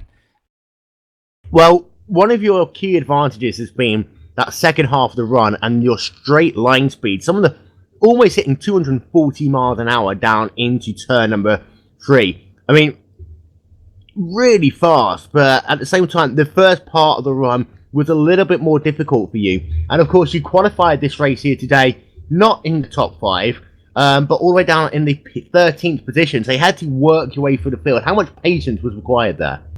Well, Niles said it early in the race. He just kept saying Rick Mears on our team speak, and you got when you run Indianapolis, you got to run that way. I mean, you got to tell yourself, I'm the type of racer. Every time that door's open, I'm gonna throw it in, and you really have to pace yourself at this place to wait until the time's right, and that's what I tried to do. And hell of an observation by you. And it wasn't this way for everybody, but the way I was driving, I didn't feel like I had much there for the first half of the run, but man, as soon as I got to half a tank, this thing lit up like a Christmas tree, and I felt like I could do whatever I wanted. But wish I had a couple more laps to fight with those two at the end and get to the bricks first. But man, I'm sure all those fans on Glacier TV had a hell of a show. And before we let you go back to chatting up Borg Warner women and also the Fuzzy woman, you're not going to chat up Mary Holman George today, are you? Oh well, you know me. I'd bang the crack of dawn if I could get up that early. So I don't know what Mary's up to, or what, or Borg Warner girls, Fuzzy Vodka girls. You know me, man. I'm not very picky. Before we let you go, I know you guys have put in a lot of work there these last couple of weeks. Say some thank yous to some people. No, well, like we say every week, man, it starts with Scott Manifold, and I know he's got a lot of help with Joe Brown. To be completely honest with you, I haven't done much. Everybody wants to thank me, but I've just pretty much been sitting twiddling my thumbs the last couple of weeks. And big thanks to Scott and everybody at the Speedway for making this happen. I know Todd and Kerry Bentenhausen were in touch with him today when he was MIA a little bit due to the weather. So big thanks to those guys for just making this happen. I'm glad we put on a show like that because this league deserves it, and it's just a hell of a group we got doing this thing, and that includes you, Will, and all the folks at iRacing Brazil and Glacier TV. Just hell of a product. I'm proud to be part of it. Well, Milkaduno is calling. She wants to find some of your speed, so go and say hello to her. But I'll give her whatever she wants, Will. Congratulations, P2 in this race.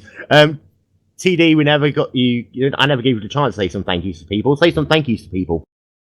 Yeah, thanks. I want to thank Young, Courtney. We did some testing over the weekend to get ready for this. Young's always puts a great setup under me. Foyt Wines, they still on the car. I want to send a shout out to Larry if he's watching. And thank you guys. Thanks Scott for everything he does to do this. The Panther guys, you, Will, iRacing Brazil, Glacier TV. Thanks a lot.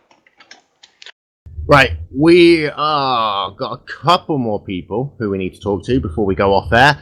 Matt Cook coming home in the 4th position. Now, Matt, victory at Indy eluded you again. However, in the championship battle, importantly, you were able to finish ahead of Holgate. Yeah, that was it was a nice bonus. Unfortunately, since Tim did lead the most laps, that should, if I'm correct, put him 1 point ahead now. So a minor loss there, but nevertheless, or either way, it's going to have an impact on the standings. But I can't complain with my overall finish, so it was a great day. Good day. That AeroX car seemed to be very strong in running in traffic. However, you did make a couple of moves on Tim Holgate in the race, but it seemed to be that he'd be back past you within a lap or so. How disconcerting was that? Were you worried at any point that you wouldn't have anything for that final run? Did you make any changes to your car over the course of the race? We didn't make any changes. However, we made a pretty major mistake of taking a few extra gallons in the last stop. We didn't adjust accordingly to the caution that came out, so we were a little heavier on fuel, and that definitely hurt us a bit there. But overall, Tim Holgate, he was really coming on to us at the end there. I mean, like, he was always directly behind me no matter what. And with us all bunched up, I mean, it was a fight for the finish. So, it could have gone either way. And I want to say that was incredible driving by all the drivers that finished in the top kind of 8 area. And, of course, you had to think big picture of the championship. And I know you put a lot of time and energy into Indy. Now that is out of the way. It kind of normal service resumes as we're into the second half of the season. It is so close between you and Tim Holgate. Of course, Josh Chin is in the picture as well, with a lot of racing to go on a huge variety of tracks. Is this still your championship to win? I'd like to think that I still have a good shot at it. It's really going to depend how the next few weeks go, and if I can improve my performance on the road side of things. But I do have a couple of tracks that are personal favorites of mine coming up, so hopefully that'll still play into my advantage. You may say some thank yous to some people. As usual, I gotta thank all the guys at Banshee and AeroX. They've been extremely helpful this week, preparing for everything and getting through this nasty storm that we had here at Indianapolis. Well done. It's a championship battle between yourself and Tim Holgate, still incredibly close. We'll talk to Tim Holgate in a moment, but first we need to have a quick chat with Chad Peterson in the number 37 car. Chad, you started this race down in the 25th position. You gained 20 positions on the day, one of the biggest movers in the top 10. Crazy race, but you were there at the end, and you were able to take positions away from Tim Holgate, Joshua Chin, Martin Miller on those last couple of laps. Yeah, that was pretty cool. Not often I get a chance to help out guys with the team and everything, so getting to get up there and race with guys and make sure my buddy could get the win. That was pretty cool, or have a chance at it. Now, like Tim Doyle, you had to work your way through the field, and there was quite a bit of carnage at points over the race. How cautiously aggressive did you have to be to make sure that you weren't a part of it? There was a whole lot of just waiting for people to make small mistakes. People would slip up and maybe lose a little bit of time on a straightaway, and you can't really hold the outside, it didn't seem like. So just kind of stick a nose under someone and get halfway up to him by the time you got the corner, and just be patient with stuff, and things kind of just opened up. And then eventually, you say that last run, it's so close between you and the second pack. Were you thinking that there was still a chance that you could go for the win with that first of those two final restarts? With the first one, yeah, and then we got to the second one, and I figured my only chance was if they wrecked up front, and it kind of would have been bittersweet, but I would have liked to win the thing. But spun the tires on that restart, and then figured the only thing I could do was keep that second pack from getting up there the best I could. And of course, not a regular into the series. We're going to see you again in 16th Street. Maybe. Depends on how things work out. It's not often I've got my schedule open to do it, and even today was kind of a last-minute deal, so it's nice for things to fall together like that. And you may now say some thank yous to people. I gotta thank Broken Arrow. I freeload off those guys a lot, and just an awesome group of guys to go hang out with, and Ryan and Trano and Mike Perry's in there, and Borkenhagen that didn't get to race tonight. And even Lichtenberg had some troubles, but barely got in there. Just awesome group of guys to hang out with. Thank you. Coming home in the 5th position, Chad Peterson. And finally, almost, penultimately, in our list of people to talk to, is Tim Holgate. Now, Tim, again, a bit like Matt Cook, you have to think about the big picture here today, but you led the most laps, and for the first half of the day, at least, you were dominating. Well, I really wanted to put my stamp on this race. I thought, it was time for us to make a good showing at Indy. Last couple times we've been here, we, kind of loitered around at the back of the front pack, and I wanted to lead the pack. And you know what? This was such an incredible race that the fact that I finished 6th doesn't even faze me. I mean, it was awesome. I wanted to have an out of body experience and commentate on some of the stuff that happened, like the 3 wide entry into pit lane, several of the 3 wides at the end. I ended up running out of gas at the end, and it was about as incredible as a race as you could get, even if you didn't finish, in the top 5. Well, that 3 wide entrance pit road was absolutely phenomenal. In fact, one of probably the top 3-4 moments of the race. But I'll skip forward a little bit to the spin on pit road. And cold tires, we talked about that quite a lot here today. What happened on that spin on pit road? Well, you can say that me and the crew chief had a bit of an argument, I guess, because they gave me tires when I didn't want them. I kind of had a strategy plan to take them at times when it was advantageous, and I didn't think it was going to affect my position. It really was dependent on how much fuel there was. In that case, it wasn't too bad, but I was frustrated that I got them. And so when I was exiting the pits, I was lighting them up and lit them up way too much and just looped it. And, I got to apologize for the entire field because that could have wrecked all the front runners. And by some miracle, not a single person touched me. And I had to do a little bit of an Austin Powers move to get it looped around because I didn't want to hit the cones. So, I mean, once we got it back on track, nobody gave up. That was the key thing, is we kept working on our strategy, working on our fuel numbers that we needed to hit. The yellows came out right, and we were able to get right back in it. And then the final run to the flag, it looked at points that you could have made it back towards the front of the field.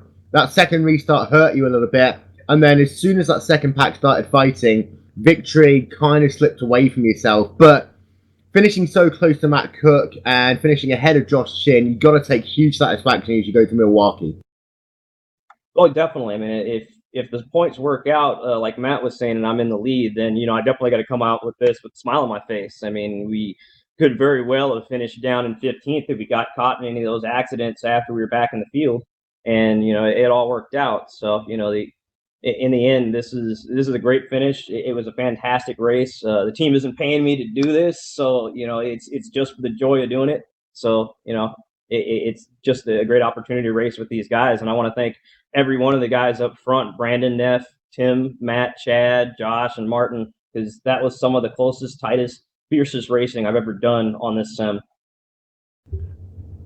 Thank yous. Apart from them, anyone else? Definitely got to thank Scott for putting the lead together. I mean, this is one of the most fun weekends of sim racing you can have, where you get to do the pole day, the bump day, and then the race weekend. Sadly, Scott couldn't be here with us. It was a little bit disappointing that he couldn't make it, so we skipped the 3 wide restart. But you know, in all, it was still such a great race that missing little things, it didn't hurt it too much. Want to thank Niles Anders. He worked with me on the setup all week. And the rest of the Panther crew, Joe, Jim, Brian, and Kitch. Well, congratulations on finishing in this race. What is that? In the 6th position, excuse me. And finally, we have to talk to Mr. Joshua Chin, 93 car. Now, you've run as one of the big privateers in this race, and we saw a lot of big privateers fall by the wayside. I'm thinking, for example, of Budweiser, who was one of the biggest casualties in qualifying. However, you were able to get it together, qualify 4th, and then in the race, you were always kind of there.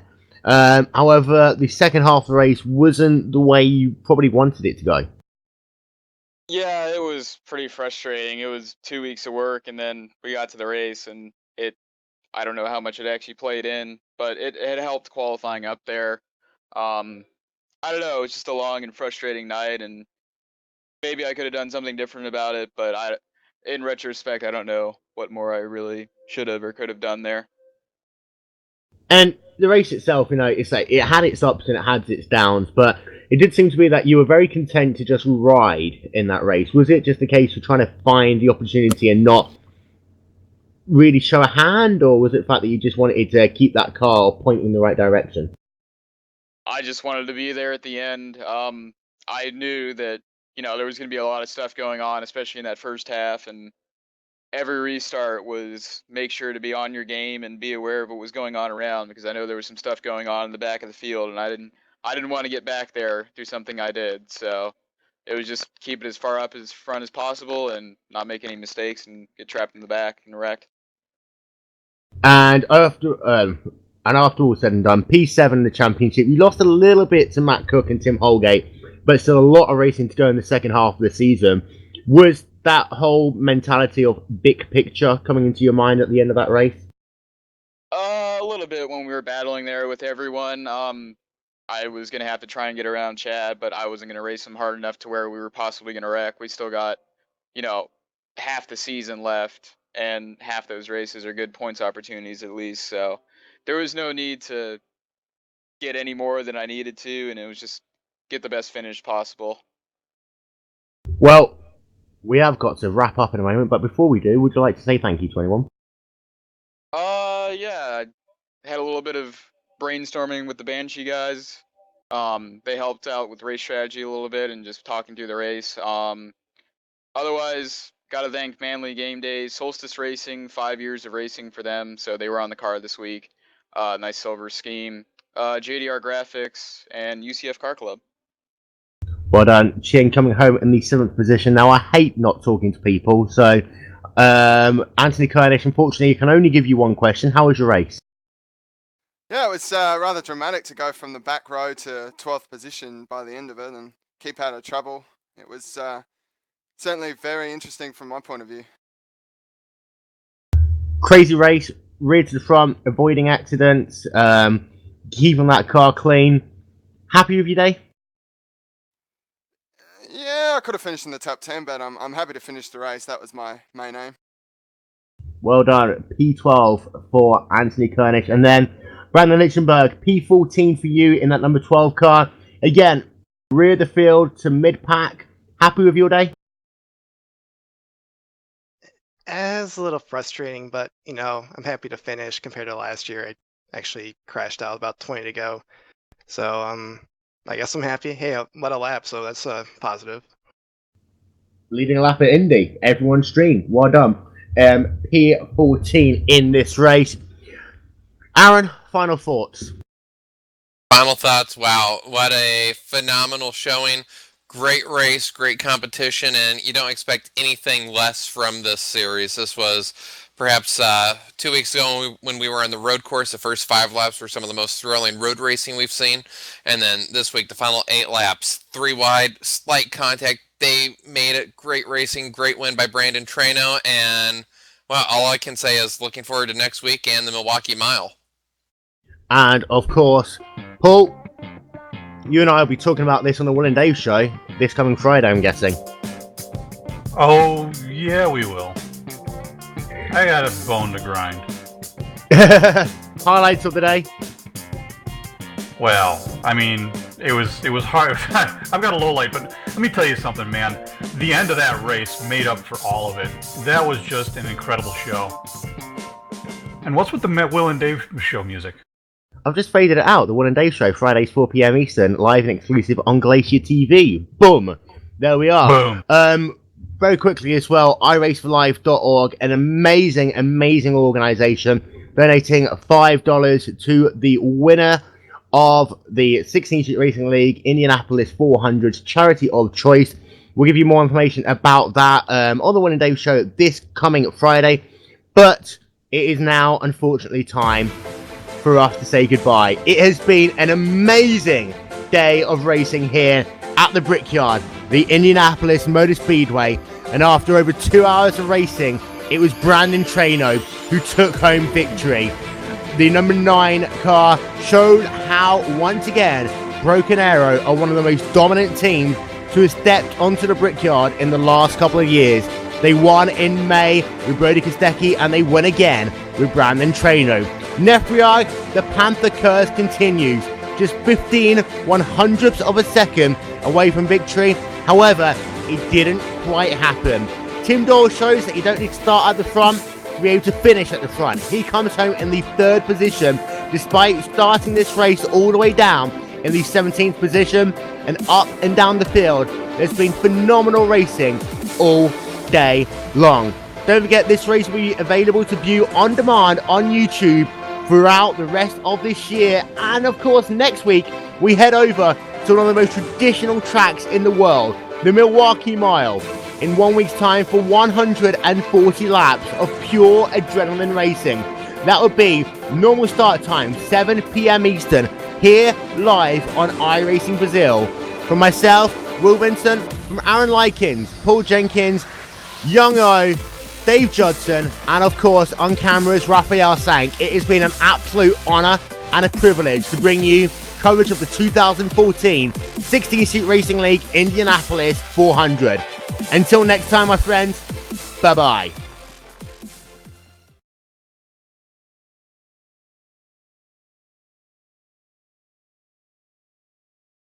From Team Target. All the best to everybody at iRacing Brazil. Silvestro, and I hope all the iRacers in Brazil are having a lot of fun on iRacing. Hi, I'm Justin Wilson. I want to say hello to all the iRacers down in Brazil. Hope you have fun, enjoy the racing, take it easy. Hey, I'm Wyatt Gooden, and iRacing Brazil, awesome league. You guys are great, cool league. Quero mandar um abraço aí pro pessoal do iRacing Brasil. Continue jogando aí. Aí galera, eu sou o Hélio Cássio Neves, fique ligado no iRacing Brasil. Vamos lá, Brasil! Vamos lá.